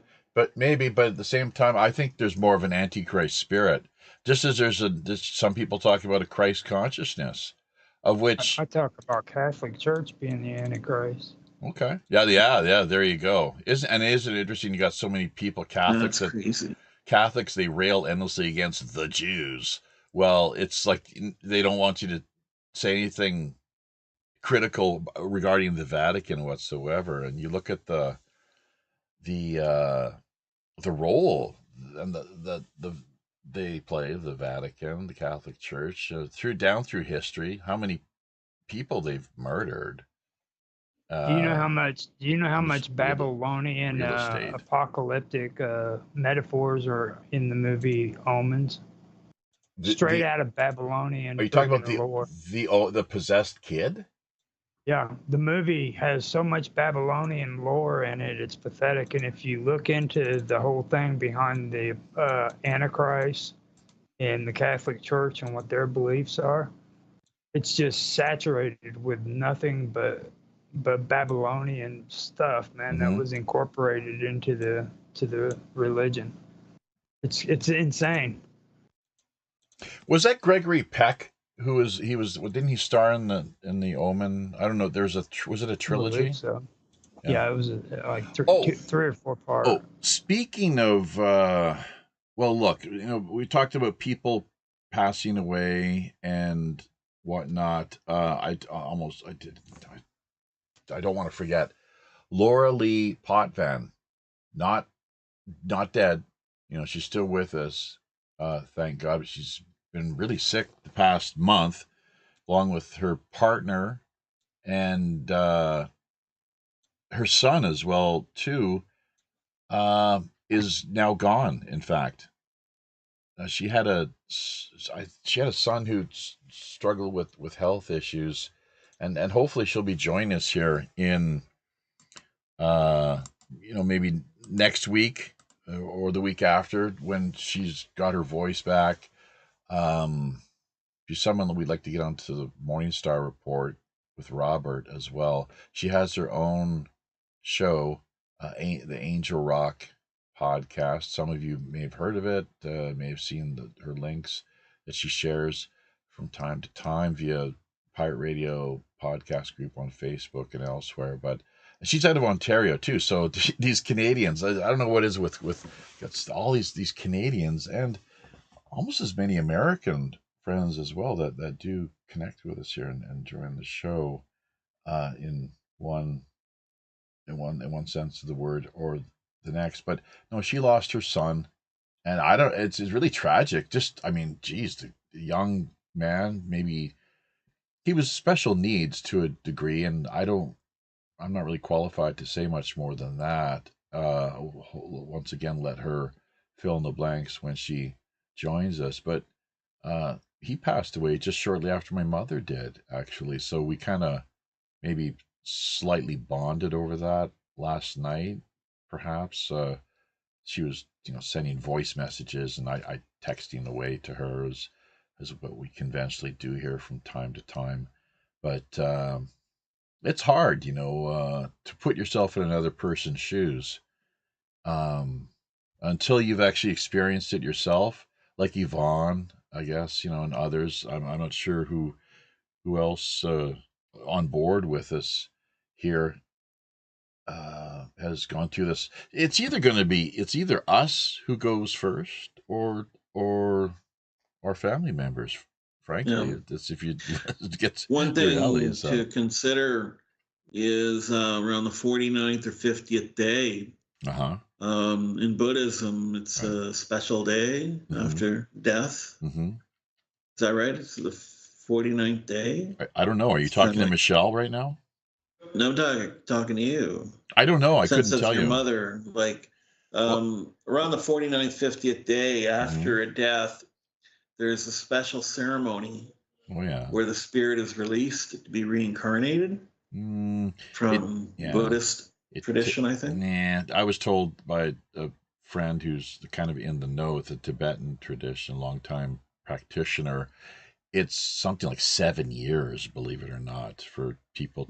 So that's what they think. And who knows? They might be right, they might be wrong. I have no idea. It Well, is what it there's the is. northern and southern school of Buddhism. Oh, They're right, yeah. different. Right, yeah. Right? Northern It's Mahayana, southern Yeah.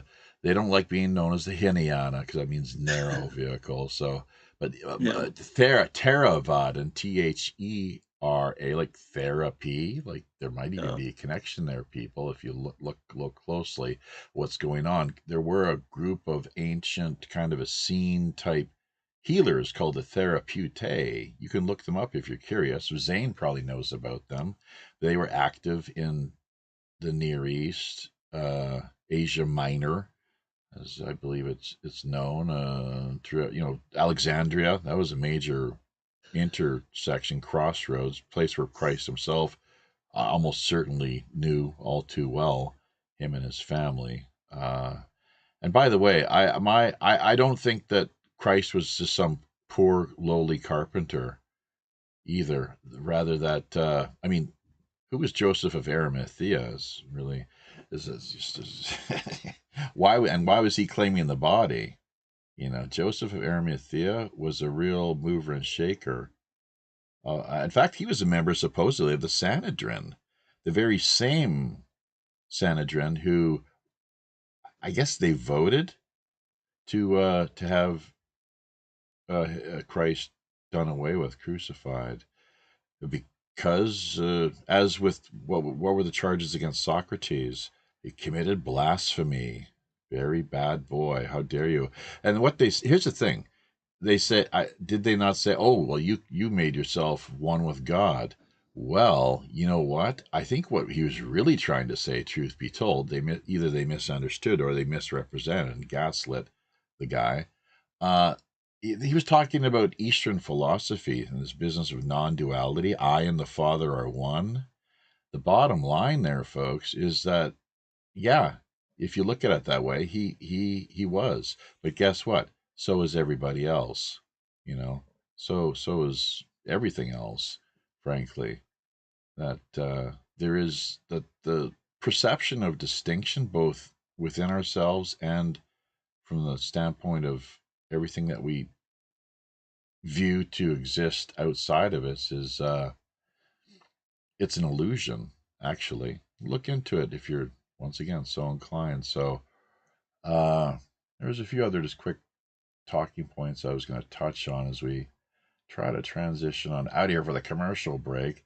But endlessly fascinated, yeah, by this business of the Silk Roads and reincarnation. NDEs, that was, I guess, the last thing we were going to bring up, and lend some thought toward Laura Lee, and if you're, it's positive energy, love, compassion, what have you, that in her time, not just her time, but the time so many that are losing loved ones just since we've got the show off and running this week. Think about it. How many people who've actually passed away under a whole host of various circumstances, whether car accidents, heart attacks, old age, brain aneurysm, gunshot, poison, sandwich, who the hell knows, right? You come up with anything pretty much. So it's a weird world for sure that we live in. But NDEs are profound and fascinating. They're people who have returned after flatlining for upwards as even as much as an hour, if you can believe that, folks. They come back with the most amazing testimonies. And to them, it's like they've been gone for weeks, sometimes, or more. It's crazy. Like time changes is what they say. And I can understand. I can kind of get that on a basic sort of level, how there's a time shift, the way with our what we perceive when they see themselves having exited their bodies, looking down at themselves like, oh, who's this person, or what am I doing up here, and why am I down there at the same time, kind of deal. So, and that's sort of what, because of my studying, looking into to some extent, it'd be great to do a show on NDs, have a real expert come in, lay it all out for us. That it was somewhat comforting when in hearing the news that my mom had just so suddenly passed away in the new year, that it got me to, it helped, just working on sending positive energy and hoping. You pray for a happy rebirth is the deal, basically, as practicing Buddhist. Pray for a happy rebirth, all sentient beings, happy rebirth, and that they'd be free of suffering. She was suffering a lot too. She started, the last phone call we had, she was talking about shaking her hands. She wasn't drooling on herself like some people in the home were, but just when it's your time to go, it's what do you? There's not much you can do about it unless God or the universe, whoever it is, the cosmic powers that be, want you to return and share your story with whoever will take the time to lend an ear. So if they can be of any benefit to them. So has anyone here looked into NDEs or lost loved ones where it's impacted them to any degree? I mean, Roger, your mom, she's not getting any younger. You're caring for her right now yourself. So, and Yeah. Steve, I don't know about you. My dad passed away just after the Balloon Chapter Canadian Thanksgiving. So, but a couple months ago. It was in November. Mm-hmm. Were you close? And yeah, I was close enough with him. He managed to have all of his immediate family. So my mom and my siblings and myself, we all came out. We were there for Thanksgiving. So he at least had that. Was he sick at the time, or was it a surprise? Well, he was sick. He was quite religious, shall we say, in getting jabbed. So he ended up getting. Yeah, so he ended up having intestinal cancer. There was stage 3 advanced liver cancer. Whoa! Hang on. Was that before or after the experimental kill shots? Oh no, he was right. And we got to be careful with the way we parse our language here, because we still are live streaming through RedTube, and they're branded red for a reason, if you catch my drift. Yeah. Okay. So was it before or after that he contracted the serious? What was after? Wait a minute. So he was healthy? He was fine up until that time?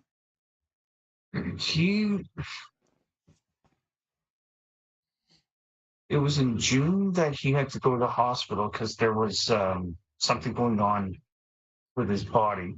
Yeah. And I think that my mom said that there was a difference in his health about a year before he passed away. Wait a minute. Okay, so basically this is after taking how many kill shots that he started to get sick? Well, he took every one of them. Every time he was told to get a booster, he got a booster. So he had at least 9. Oh, only 9. Jeez. Well, you know what? My mom did too, basically. I tried to talk to her and say, like, you want to think about this. This is, but I guess the eugenicists, they did a better job of selling people on the whole idea. And speaking of which, the MAID program, murder and instant death in Canada. And they were talking. Yeah, And that was something that he had a discussion with his doctor about as well too. Well, do you know that So murder and instant death, it's something like 1 in every 20 deaths now is as a result of doctor how assistant, the yeah. government killing people? Do you know that Well, apparently, check this out, just to finish off. Do you know that when they do go about putting you to sleep, as it were, that you actually lie there drowning in your fluids for at least an hour or two, maybe several, and people like nobody, you can't communicate or anything, but you're kind of laying there drowning. That's how Robert Morningstar has sort of, in part at least, explained things. I'd like to look into it a little more. I might be off base with that, so don't quote me. But and by the way, don't hold just you to. for the record, anything we say here, we're not we're not here to offer any formal medical advice whatsoever. It's just simply, and it's all entertainment, and that the views and opinions expressed on behalf of myself, the show's host, and our guests do not necessarily reflect those of you the wider listening or the show's uh, the wider listening audience or the show's sponsors. Speaking of which, we have to get to the sponsors here momentarily. Steve, we're gonna finish off with something See, there. we can talk about this later, but my opinion is that my father having passed away, he's just it was time to go, and my feeling is that it was related to a certain experimental regime that was brought about 4 years ago. I'll leave it at that. Right. Yeah, let people read between the lines. I'm Yeah, just leaving this as a rather broad blanket statement. yeah. Well, like we were trying to say the whole time is caveat emptor, and you know what? We're going to come out we already are on the right side of history, and it's just going to be proven time and again, more and more as time goes on. So, but the fact is, we're not on the side of big money. We're not on the side of big money. Big death and big, Murder Incorporated it's big pharma, big money, and that's the big kraken. That's several of its main tentacles all lead back to that. Let's not kid ourselves. you know that's just the reality to things, frankly. So military, industrial, pharmacratic, and entertainment fuckaroo is what big pharma entertainment fuckaroo. So with the pokeroo, the fukaroo I concept. have no idea what a fuckaroo is, but it sounds good. I like the way it rolls off my tongue. So, all right. Well, enough of the. Now, I'm not sure why Yvonne had to jet, but whatever the case, he's on out of here. Maybe he typically leaves a message in the chat sidebar area. Wow. So Can actually talking? What the hell is that? Interesting. Anyway. that's that's from Canadian Bacon. They're coming for us. Yeah, coming for the Okay. Canucks. Okay. Helping Americans, gang up on Canada. So, hey, if we're talking reform, and remember, there was a reform party that was around and in place for some time. It was Preston Manning was his name, and I'm not sure, is he still alive? I think he is, isn't he? I haven't heard about him passing away, so I will assume that he is still alive. Jean Chrétien is what, 93 or 4? He's pretty old. Jean Chrétien, the little guy from Shawinigan, Quebec. Yeah. Yeah, one of the people that's quite happy to be quite closely tied to China, but leaves that alone. Oh, okay. Yeah. Interesting. No, we should talk about it, definitely, whatever the case. Another time. Yeah, definitely. All right. Well, I'm going to cue up the commercial interludes here, get you guys and girls to meet yourselves out. We'll be back for the final segment. We've already overshot the mark as it is here, but we'll pop back for just a brief little recap, I suppose, more than anything, and work on calling it a night. So before we do that, though, well, actually, when we do, because we did promise to get to the comments as well, go into maybe a little more detail. Everyone here on board, part of the roundtable, has presumably been following the comments, whether through DLive, YouTube, Telegram we've got open as well, Facebook, of course, so on and so forth. Home Network TV, let's not forget about them. Good old Home Network TV, Alan over there, helping to run the show. So very much appreciated. Can't say enough good things about the work that they're putting into keeping us live here and on the air. And you too, of course, as our listeners, can help to go that extra mile. Reach out through email, pirate1radio@protonmail.com as our PayPal email address. We have a Patreon, of course, coffee mugs, t-shirts, and the like available. Half of everything that we do manage to generate as far as the income that basically finds its way, making its way into the collective community kitty. Half goes directly back to the grassroots, very much in conjunction with the whole WWRHD, what would Robin Hood do ethos and philosophy. So on that note, let's remind you that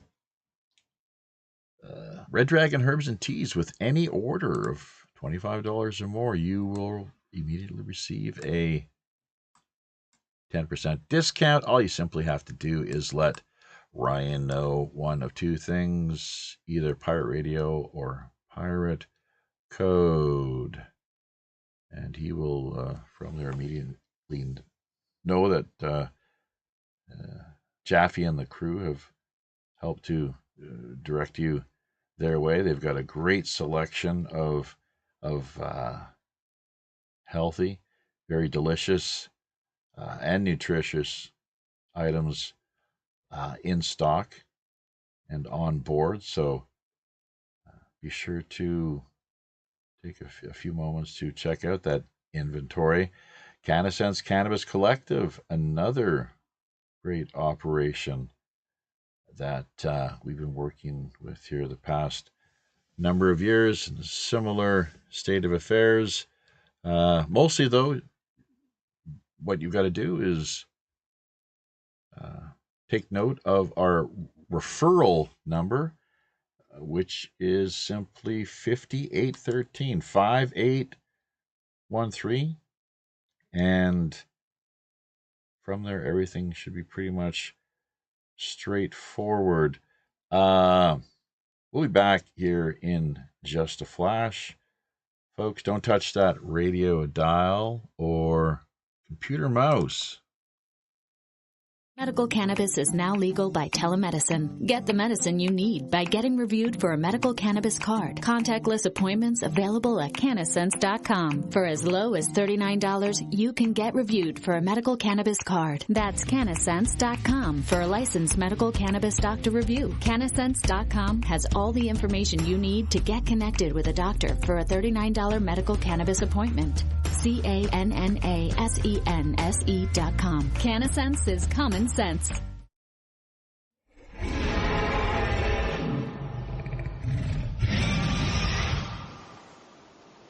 Catering exclusively to the Des Moines, Iowa area and beyond, Red Dragon Herbs and Teas is a small, family-owned business dedicated to the creation of only the finest quality artisan herbal tea blends. Drawing upon many of the world's most richly established customs and traditions, Red Dragon Herb's mission is about more than just getting their products out to the market. They also strive to help educate their customers on the wider benefits, history, and folklore of all their plants. Of course, any seasoned pirate knows when they're fixin' to tango with the Kraken, you best be powered up with at least one of the finest select quality premium items freely offered via Red Dragon Herbs and Teas wide inventory.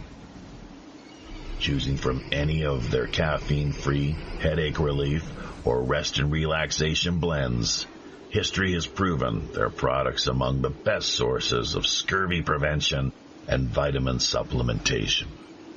Red Dragon Herbs and Teas, bringing you guaranteed homegrown health relief.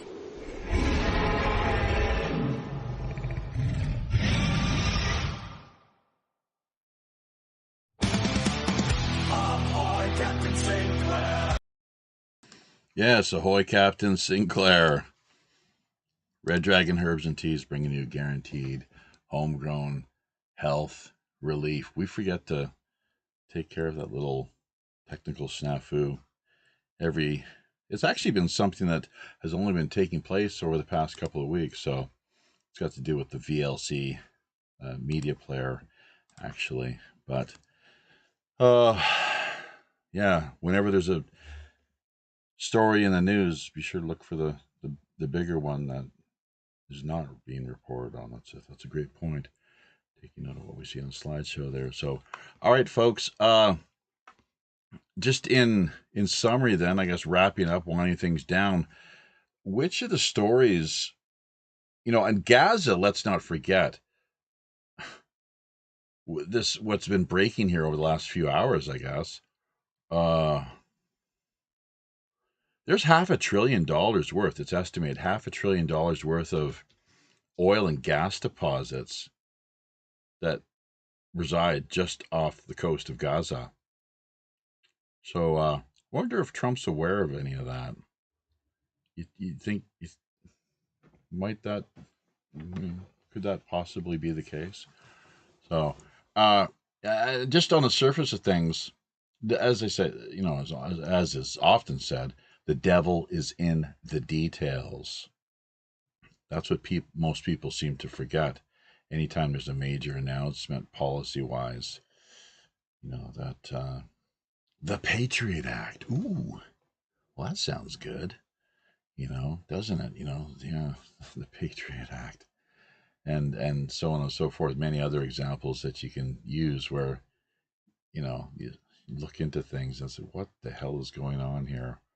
So, but with the people, right of return. It's the people of Gaza.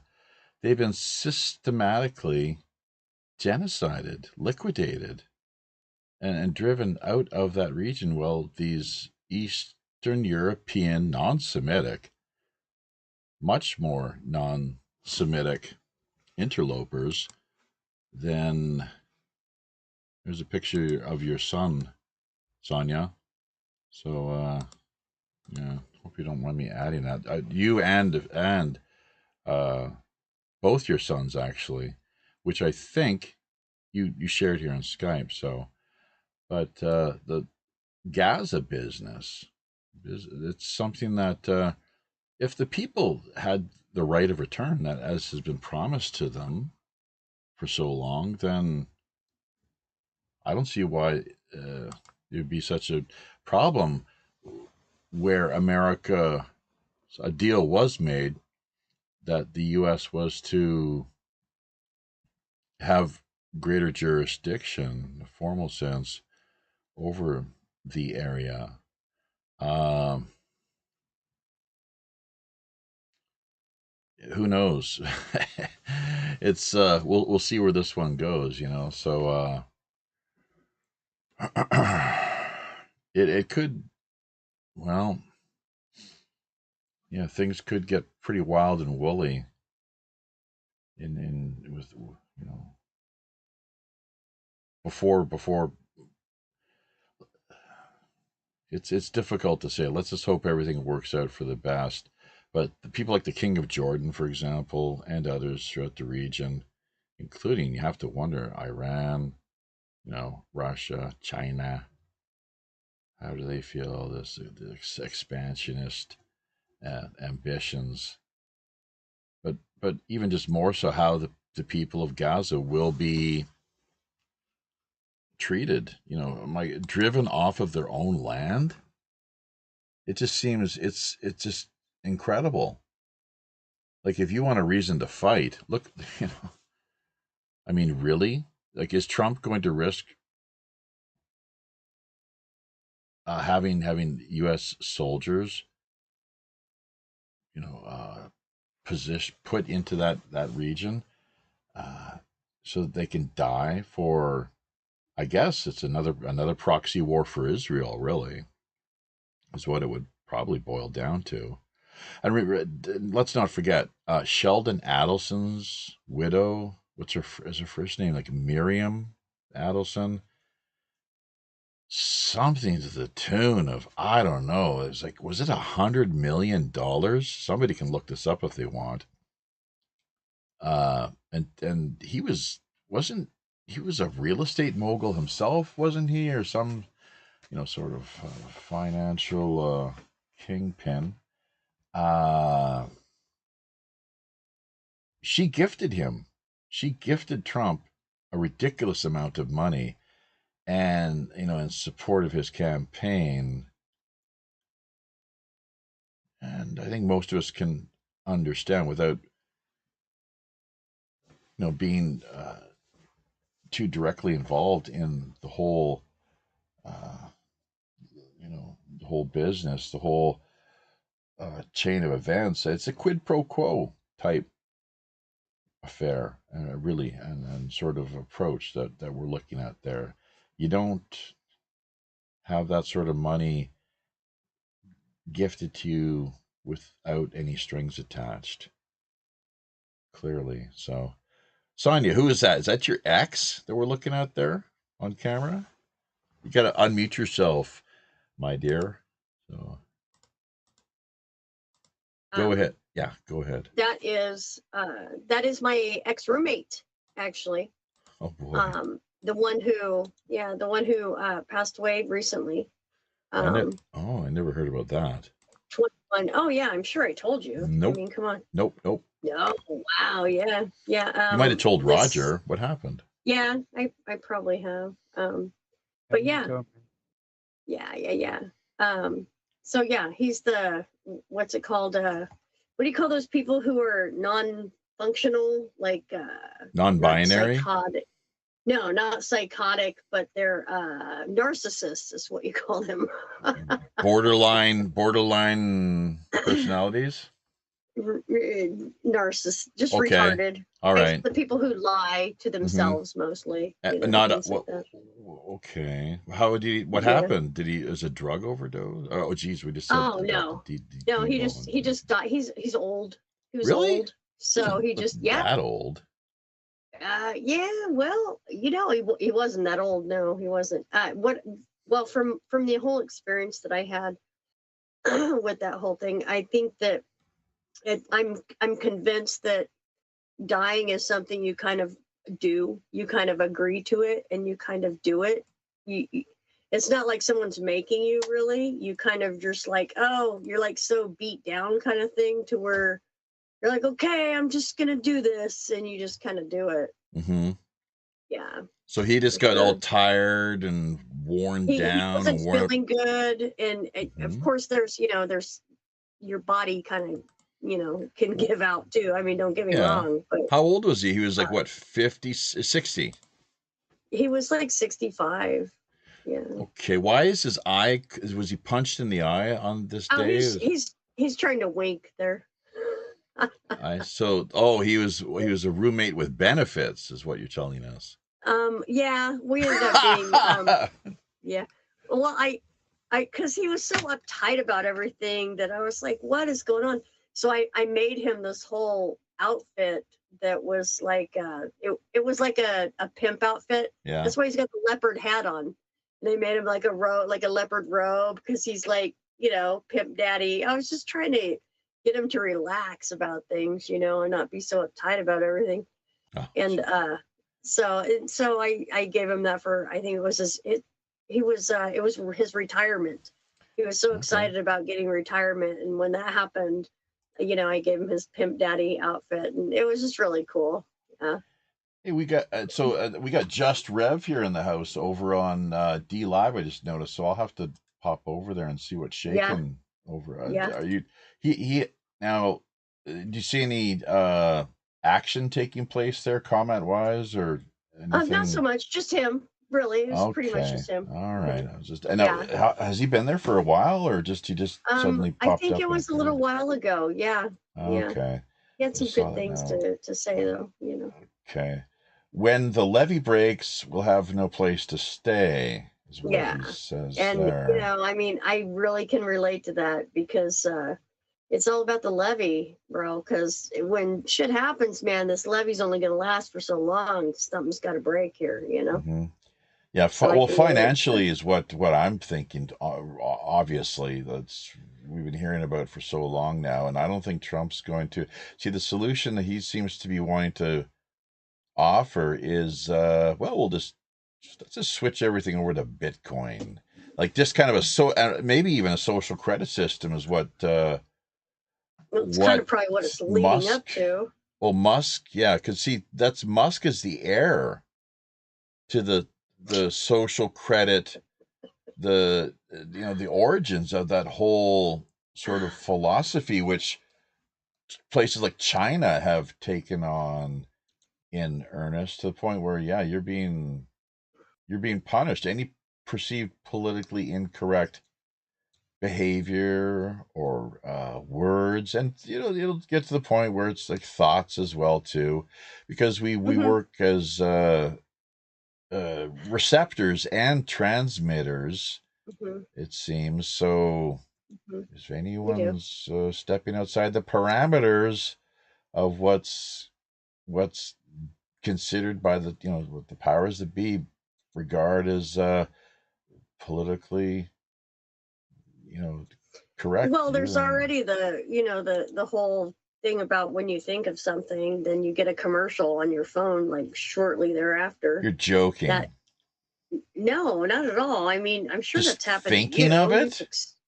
Yeah, you've experienced that before, haven't you? Wow, Come on. that's synchronicity, though. I mean, No, it's not synchronicity, dude. It's yeah, called reading your thoughts. Oh yeah, it happened to me today. I totally documented it. what was I it? mean, and it's happened so much that I'm not even concerned with documenting it What was anymore. it though today? What was I this? was thinking about going to the store to get some beer, and then suddenly, I got this commercial on my phone right under a YouTube video that said, hey, we can Michelob Ultra, we can deliver it Uber Eats right to your door. And I was like, are you kidding me?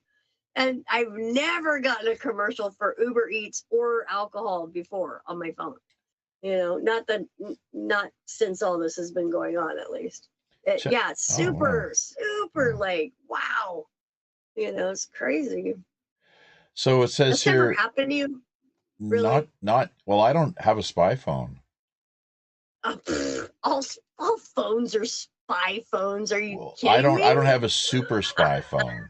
I don't have a super spy phone, so I That's don't what fall phones into the are. super spy category. Only the wife does. Hey, it says here, Zane Ivey talking about how isn't Montana the U.S. capital of crystal meth production? Am I wrong? And why sometimes it might be better to send a lethal shot rather than a warning shot. Oh, that's a great point, actually. Yeah, you might not. A warning shot might end up getting you killed sometimes. Let's not forget. So, I think the cat's sending out a few warning shots right now that I better watch Yeah, the cats are going in my synchronicity around my the world, scrotal apparently. area, or if they don't get their food soon, there's going to be trouble. Yeah. Well, he says here, after a quick internet search, it looks like several U.S. states are vying for the honor of being the capital of meth production. American competition on display. Yeah, free market competition. Meth. That's something I never watched. That was that TV series where they had the school teacher. Was it Breaking Bad? Was that what it was called? I think. Breaking Bad, yes. I never watched that. No? Same with Oh my God, you haven't watched Breaking no, Bad? Oh, you got to no, check it out. no. It's Same as the fantastic. It's yeah, well, fantastic. shoot. No, it really is. Wow. If you're looking I'll for tell you what. entertainment, Very very okay. cool. No, pass. But the one thing I will do, the one thing I have done on your recommendation, Yeah. do you want to guess? We got the torrents, and I'm kind of Vikings. yes, I'm giddy. I'm kind of a little bit giddy. It's like yes. So when I'm watching Isn't it this, cool? no, So yeah, cool. well, hold it. I gotta get the wife into it, right? So that's one thing where she's like, we watched 90 Days. This 90-day fiance thing is the big. That's our bonding. Like 90 days, 90 days, 90 days. It's like, oh, okay, and that's 90 days. But the Vikings, she's probably, even though she understands that it's a little bit of my, like the ethnic ancestral tie-in, that it's good quality. It's entertainment, but it's also slightly educational because there are some things that a little bit are true to form and is how history played itself out. And I really like some of the casting that I've seen, and the accents that the actors had. I think they must have recruited like Danes or something. The accents were great. Yeah. I was very impressed. So with it's that. Valhalla, by Absolutely. the way, for anyone who's wondering, right? Vikings Valhalla. Yeah. You can track it down through torrents, and the one Vikings that Valhalla. now the best torrent search that I found to this point is 1337 is working the best for us. Oh, really? There's others like Pirate Bay and whatnot. They all seem to host the same torrents more or less, right? Although sometimes there's a little bit of a difference. So, but just in wrapping up here, Karma Love, thank you for dropping in.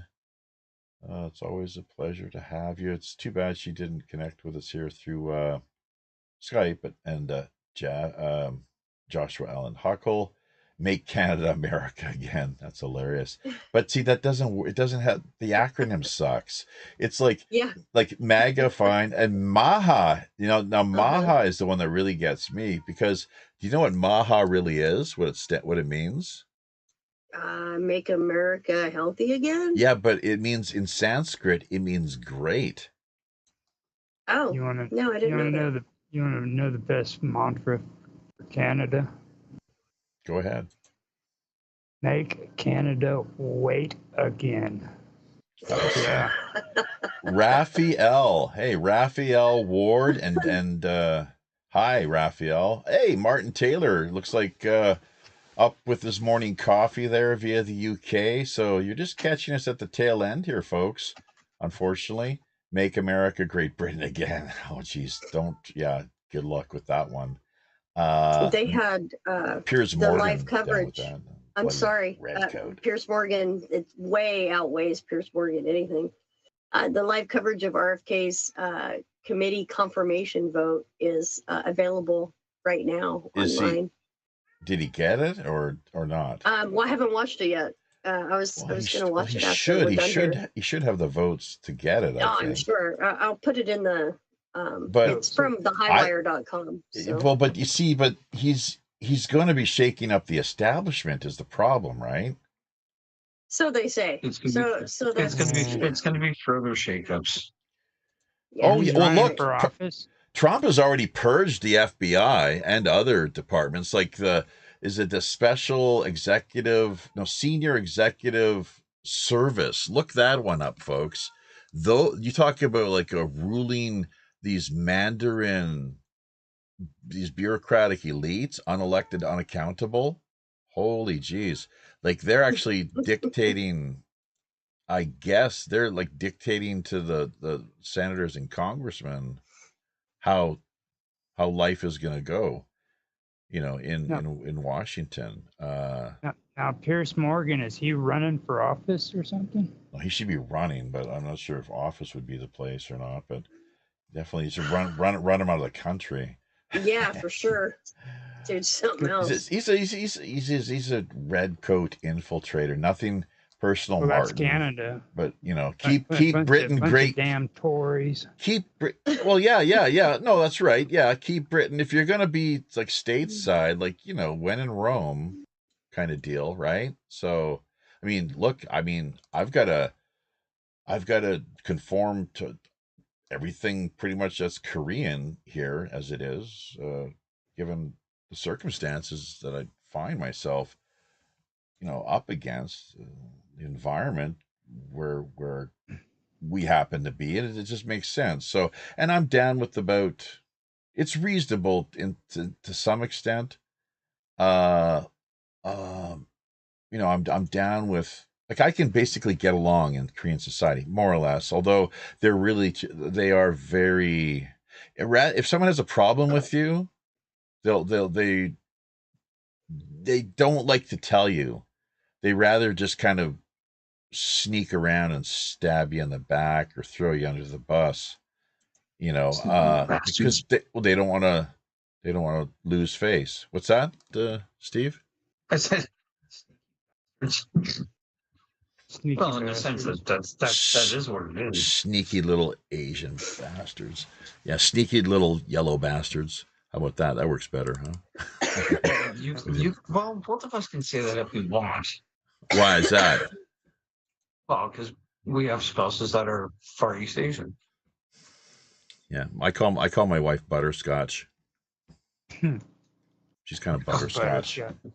And I never had a thing for, although I had one of my first serious type girlfriends back in the day was half Japanese. She was like pretty hot too. You've heard it from me here before, but you probably won't hear me talk about a few other girlfriends just because it's like they were okay, I guess. They're all right. They were nice people and the whole thing, but yeah. But no, the yellow fever, as it were. I've been meaning to get a song out there too, Yellow Fever. Really, it should be done. I don't see why, couldn't make it happen. Been busy with a lot of songwriting lately too, which is really having a lot of fun with it, actually, because I need to do it for my own personal therapy and sanity, really, more than anything else. Tell you the truth, it really is something that helps to keep me reasonably sane and grounded, believe it or not. So just with the time that I do have here on my hands, working to decompress with, through songwriting, the lyric book. And I got two ways of doing it, where I just write down the lyrics and work on chord changes and arrangements and things like that. And then text files, on a computer. But I find that it's with using the lyric book and paper and pen, it's really, there's something a little different about it that really, I don't know, it's like a completion of the electrical circuit, perhaps. Just there's something about the energy. It really helps to. It's a more powerful approach, I guess, and an effective way of doing things.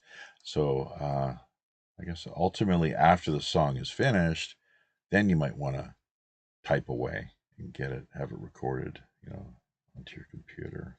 That would be the way of maybe doing things. But no, I've been throwing myself into that more as of late, and looking forward to the show that we have coming up this Friday. Should be coming your way, folks. 8 p.m. Pacific Standard Time, 11 on the East Coast.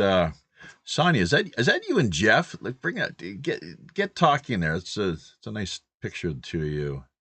Yeah, that was when we first met. He's coming up on Valentine's Day, isn't he? Yep, Valentine's Day. Yeah, and I was gonna say, maybe you just want to interview him. Maybe I don't want to make him feel uncomfortable. So it's totally up to you. It's totally up to you. Yeah. Well, if he's cool with it, then I'll jump in. If let him not, know. You ask him. Don't ask him. Say, like, Jeff, can I come on? Maybe I'll call him. I'll call him because I'm very brief when I talk to him. Just ask him how he feels. If it's okay, tell him that we've discussed it, and it's up to him. It's really up to him. It's up to how he feels. Yeah, for sure. Absolutely. Yeah, I just don't want to be weird about anything, That's on the 14th. And how can people track him down in the meantime if they're wanting to? UFOsoverphoenix.com. Right. Just all spelled out. Yeah, I've got actually a graphic I'm going to put up here, maybe Monday or Sunday or something. Good. Did you just say you didn't want to be weird about anything? Is that what you really just said? Yeah, I really just said that. Yeah. Cannot believe you just You mean, said yeah, that. not like you normally are. You I just act know, right? normal, huh? Yeah. I know, right? It's freaking. I'm, I I'm don't get sure it. you can. I'm sure you can just call him up and he's going to expect weird. Yeah, well, he is weird anyway, so there you I'm go. talking about you. Oh, well, yeah. Like you're the only chick I know so far right now. That's as weird as I am, if not weirder. Well, you're a I'm- way weirder chick than I'm- Sonya, Roger. Way weirder. No, I'm dude, you probably a should little meet bit my weirder ex. than you. Okay. You should meet my ex Tracy, dude. She's freaking weirder than You had a me. girlfriend? Long time. That's my youngest boy's mom. Of course he believe it. You did. had a Come on, girlfriend. Jeffy. Don't be silly. Roger, we need a face to that sexy told- voice. That's right. I told that bitch hit the road. She ain't getting no ring. Yeah, I listened to a couple of your videos about when you were talking about that kind of stuff. It's pretty crazy, man. I don't blame you at all. What was Sure. what happened? What are you? Oh, it's a long referring to? story. Him and his personal relations with did he say was her name Tracy? Yeah. It's kind of I'm kind of multitasking, but yeah. Yeah. How long were you just the together for, Roger? Stuff that happened. Yeah, I've known her since I was about 18. Uh-huh. We had off and on relationships until Well, isn't that finally- how most couples are? It's Off it's and an on again? Illinois thing. It's Or an is it Illinois on thing. and Oh, then it's off again? worse than Illinois. It's Is freaking it? like Oh, shit. redneck hillbilly freaking. Yeah. Well, female. Illinois right there, super redneck, super. For Huh. sure. She's My that grandma's there. side's from there. So. Huh. You remember Eddie Murphy when he came out with that sitcom or that stand-up where he was talking about his nephews take him out fishing and they stuck their faces down in the water and it came up fish? How about Richard Pryor? You know, Richard Pryor, do you know where his hometown? Google. You know, where was Richard Pryor's hometown? Richard Pryor, I think his was wasn't it up in Chicago? It was a place called Peoria? Peoria. Peoria. Where's that? Peoria. That is just south of Chicago. Okay. Yeah, the That's south where side of the building- Chicago. That's where Wayne's World was made. The south side of Wayne's Chicago? World? Wayne's World. That's Isn't it? the south side of Chicago. That's one of my favorite movies. That's the man. baddest part of town. Hey, if you ever go down there, better be aware of a man named Leroy Brown. Well, Al Capone was on the south side of Chicago, and then Is she pissing herself yet? yeah, Pissing herself laughing. That's hilarious. Do you know that song, Oh, Jim Croce? Yeah. So funny. that's That a was good- great, Jeff. that's- That I was like- a good one. I like the That's a song. good Thank one. you. Oh,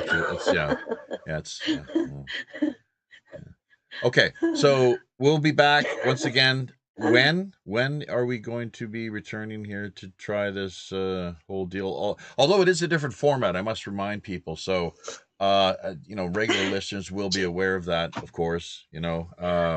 Jeffy's always laying down doing his show. He's Why all not? relaxed. Why not? I'm lounging with my cats, man. You're lounging, yeah. I'm lounging. I can sit up. You prefer to see Oh, me it's more? fine. No, it's fine. No, I know. It's much more alluring. No, it's much more alluring. Oh when no, you I lay think down. for you much more alluring would be to see me fully erect. So hang on, I'll do that for you right now. Whoa, oh my God. What? I can't even believe you just Oh, said here we that. go. What the fuck? Well, there you want to see Yeah. see me fully erect, more fully. watch Yeah, out. how's that? Wow. Hey, I'm Preferably not laying before. down. Just That is saying. not even Don't fair. sit on That's the not GI even Joe. fair, There okay? he goes, Jaffe. Now That is fully. completely unfair. Oh my God. I'm kind of not quite standing, but I'm Ah. Yeah, right. kind of more erect, Apparently. fully erect. Thanks for getting Hey, erect for me. baby, how fully erect am I right now? He's pretty erect. What? No, you just sit up. But am I totally erect or just partly? Watch just some You some didn't even hands look at gonna me. come What are you across. doing? Get- being- I know, At least he's right? got clothes on. Right. That's She's good gonna enough for smack me. them. She is. That's the thing about these Koreans. Even after 20 some odd years, they still don't know what they're talking about in English. Not really. Better watch out, bro. Yeah. Some invisible hand from yeah. the left side just comes sweeping in. Smack. Yeah. Right? No. That'd be No, great. actually, no. Love that. That would be fucking Coco, wonderful. Coco's not a violent panda. She's a peaceful panda, but she is. I can push her buttons a little too much, and sometimes, yeah. So, but she is a kung fu panda. That is true. So we got to take that. You gotta watch out for the kung fu pandas, man. You Yeah. remember Just the saying. old Garfield I seen comics? all two of the movies. Okay, Odie, with my grandson. right? You're a grandma. Yeah. Well, duh. Are you kidding me? You're that old already? Oh my god. Jeez, What you're the almost. fuck? Are you kidding me? You're Oh almost- my god, you seen my grandson? You're almost ready for. Why the are old you folks home, hassling me too. about being a grandma? Oh, because you just want to hassle me No, about I was just being checking. old. No, because you don't look that old. Whatever. Yeah, I keep thinking you're like in your 30s. Oh, thank you. That's very sweet. I'm Roger? sure you're Yeah. How old is joking. she? I thought she said she was 35, 36. No. All women are 35. Right, exactly. Thank you, Rona, Roger. come take a look at Sonia. Doesn't she look like she's about like 27, 28? What do you think? No, 27, 28. Oh my gosh. Oh, I did pull that information up for you too on that That's so sweet. Thanks. for Bardo Thodol. I posted it Oh, in the right, chat. the in between state. Yeah, that's considered the Tibetan Book of the Dead. That's right. Yeah, the Bardo. Yeah, so it's like you guys were talking about it, so I pulled it. Well, up. and the thing is, so basically, so I understand, all we take with this is our consciousness. Clearly, like you don't take your body with you, do you? Well, I mean, my whole opinion about all that stuff isn't really grounded to one religion. You know what I mean? Like, Well, I'm not talking one believe- religion either. I'm just talking scientifically, right? Like empirical observation. Does our body come with us or stay? I believe we manifest our own heaven or hell according to the belief systems that we have and the way we behave in life. I see. So if you believe you're a Christian, And the body. and Well, the body. Before we get into consciousness and the astral realm or what have you, what happens to the body? Because Paul, and this is a belief that goes back to the ancient, I think, Egyptian times, where they talk about how in the end days the bodies shall rise from the graves, earth and dust. It's all decomposed and completely ashes to ashes, and it's all just nanoparticulates. But God will magically make it all come together again in the one body you were born. And it's like, well, what about the little crippled kid? Or what about you can have the most extreme examples, right? People that were born and had to live in severe pain and agony and all kinds of things. Like, no, it's because that's their karma, man. Like, we have many lives, not just one. When I do my zombie edition, I'm going to bring up some good stuff like Ragnarok. A lot of people overlook the fact that when Ragnarok comes, the dead are going to be risen from the ground to fight. Oh, really? Against humanity. That's interesting. Are you serious? So that's the myth of Ragnarok. That's part of that narrative. Yep. How about and it's eschatology? It's mentioned all across the world, man, in lore that goes back thousands of years. Yeah. Well, you know what? I don't buy it. I just think we just endless recycling, and including the universe itself. Yeah, it's recycled, and guess what? Born again. How many times was that mentioned in the New Testament? Do you know how many times the term? How many times? In Revelations, man. How many times is it mentioned in the New Testament? Any idea? Now, actually, Do you want me to answer it for you quickly rather than just beat around the bush? And I don't think it's actually in the Bible. 35 times. 35 times. Born the again. dead? Born again. Oh, Oh, you're talking. Okay, I Now, thought you was is talking it about in raising the English? dead. Did they say it in English? Did Christ speak English? Did Paul speak English? No. Like, what language was it? I think it was what? You're talking about being born again. I thought you was talking about raising the dead, Well, and I guess you could read into it or interpret it or try to sell it, to the public however you wanted, right? Once you have born again I business was out I there. was still thinking zombies though. See, I'm sure some people they're framing it in that way. That yeah, sure. well, Gilgamesh, Zombies. Gilgamesh. Okay, if Ishtar threatened to raise the dead if uh, if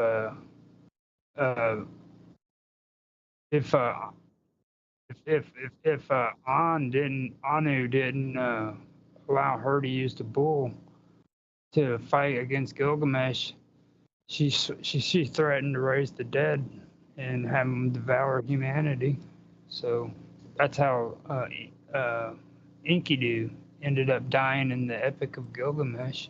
Oh, and that's parallels links have been made. Like scholars, I guess, have looked at that and said that the story of Gilgamesh is reminiscent of Noah and the flood for some reason. That's the Anu and Elish. Well, but That Gilgamesh, right? It's just one chapter, one part of the Epic of Gilgamesh. they have different stories now. The Epic of Gilgamesh was the first epic that was ever written. Then you have the Anu Elish or something like that, or something Elish. Yeah, I've heard of that. Yeah. And Okay. that's the creation story. Oh, I see. That's actually pretty cool. Okay. That right there. All right. Well, we'll pick up on this either next week or whenever we get the chance to do so. Of course, you, Roger, thank you for helping to simulcast and syndicate our stream here, along with HomeNetwork.tv. And I'm not sure if anyone else, maybe you haven't had a chance to drop by over on D Live. Reverend Jim might, he's often we see him doing the same himself. I'm not getting too many. Speaking of Reverend Jim, we're not getting any notifications of him or anyone else on D Live with their shows. Again, it's the D Live is doing this thing. Roger, did you find that where the notifications they go on and Yeah. off again? Yep, they've been. I just had to go in and check with Just Rev. They did it to me too. They're just totally off. They've all been shut off now again. I was subscribed to them for a while, and Well, now I'm not even subscribed to oh them. Or God. not subscribed, but or yeah, I'm following them. Yeah, but the notifications were turned off. Do you know what's really funny too is that we keep getting donations on D Live, but it's like our wallet is frozen. How's that for interesting? It's interesting. Does it move? It's just like stuck at the numbers like 37.4, 37.4, and watch is like the 37.4 for like over a year now. It's like, what's going on? This is really kind of quite something. That's right. So there's so much of the gaming. Look at with Odyssey recently. You and Mark looked into that, I guess. I'm not sure if Tran, our Toronto man, did the same. Say the Or D word. UAPs or whatever, the politically correct. You know what I found version. out? You know how dumb they are in Korea? No, I That- don't. Let's not get That started. dude that Maybe a little bit, actually. I do know Jappy, so. that dude that freaking tried to do that coup, they are going through court processes to get him taken out of office. He literally tried. Well, OBS. My God. OBS dropped off. How about that? So we just got a notification here. It was OBS, and I guess that impacted the Skype. Maybe both taken out simultaneously. Whatever the case, folks, we will be back, God willing. And if we're not, don't sweat it. We will be back hopefully eventually at one point or another. But what it's looking like presently, once again, this coming Friday night, 8 p.m. Pacific Standard Time. 11 on the east coast of the Americas. And for those of you who happen to call either Tokyo or Seoul time zone home, 1 p.m. in the afternoon Saturday with either Andrew Curry out of North Vancouver. He's a former co-host with Robert Morningstar, and this guy has been involved in the film industry, actually Vancouver's film industry, for quite a few years. Commercials and a whole number of different really fascinating areas that he has busied himself and invested in professionally throughout the years. So we are we're excited about that. Otherwise, what it looks like is Naroki 5 along with Mark Devereaux of True Crime Vancouver. Something about this Vancouver connection at present that is drawing us in to further investigating and discussing the Picton Pig Farm. And if you can believe it, Canada's outgoing, sooner the better, hopefully, Prime Minister Trudeau, or as some of us here down Skullport Harbor prefer, Castro,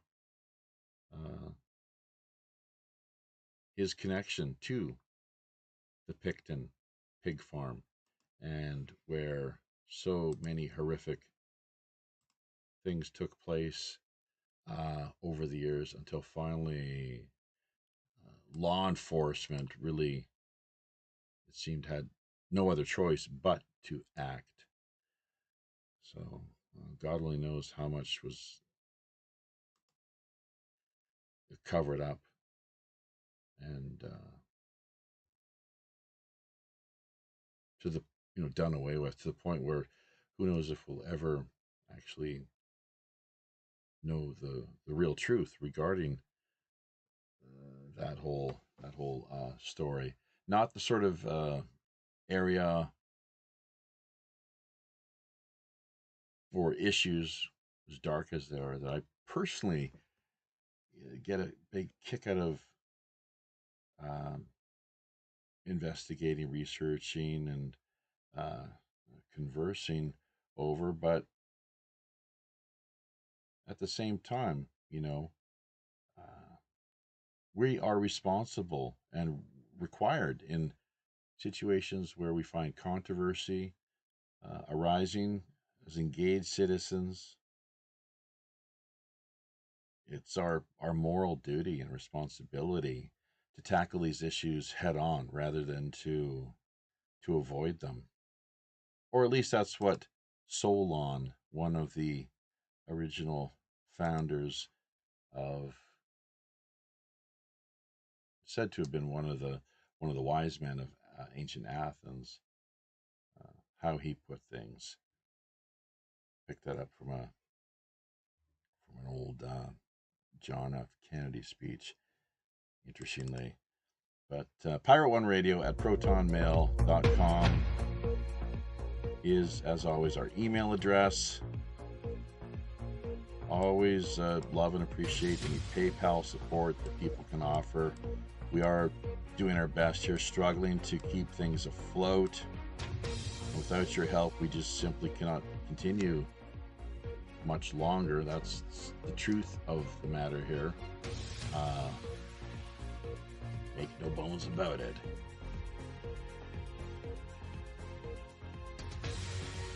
WPRPN.com, the main website. Address, sign up is free. Do keep in touch. Do reach out, stay connected.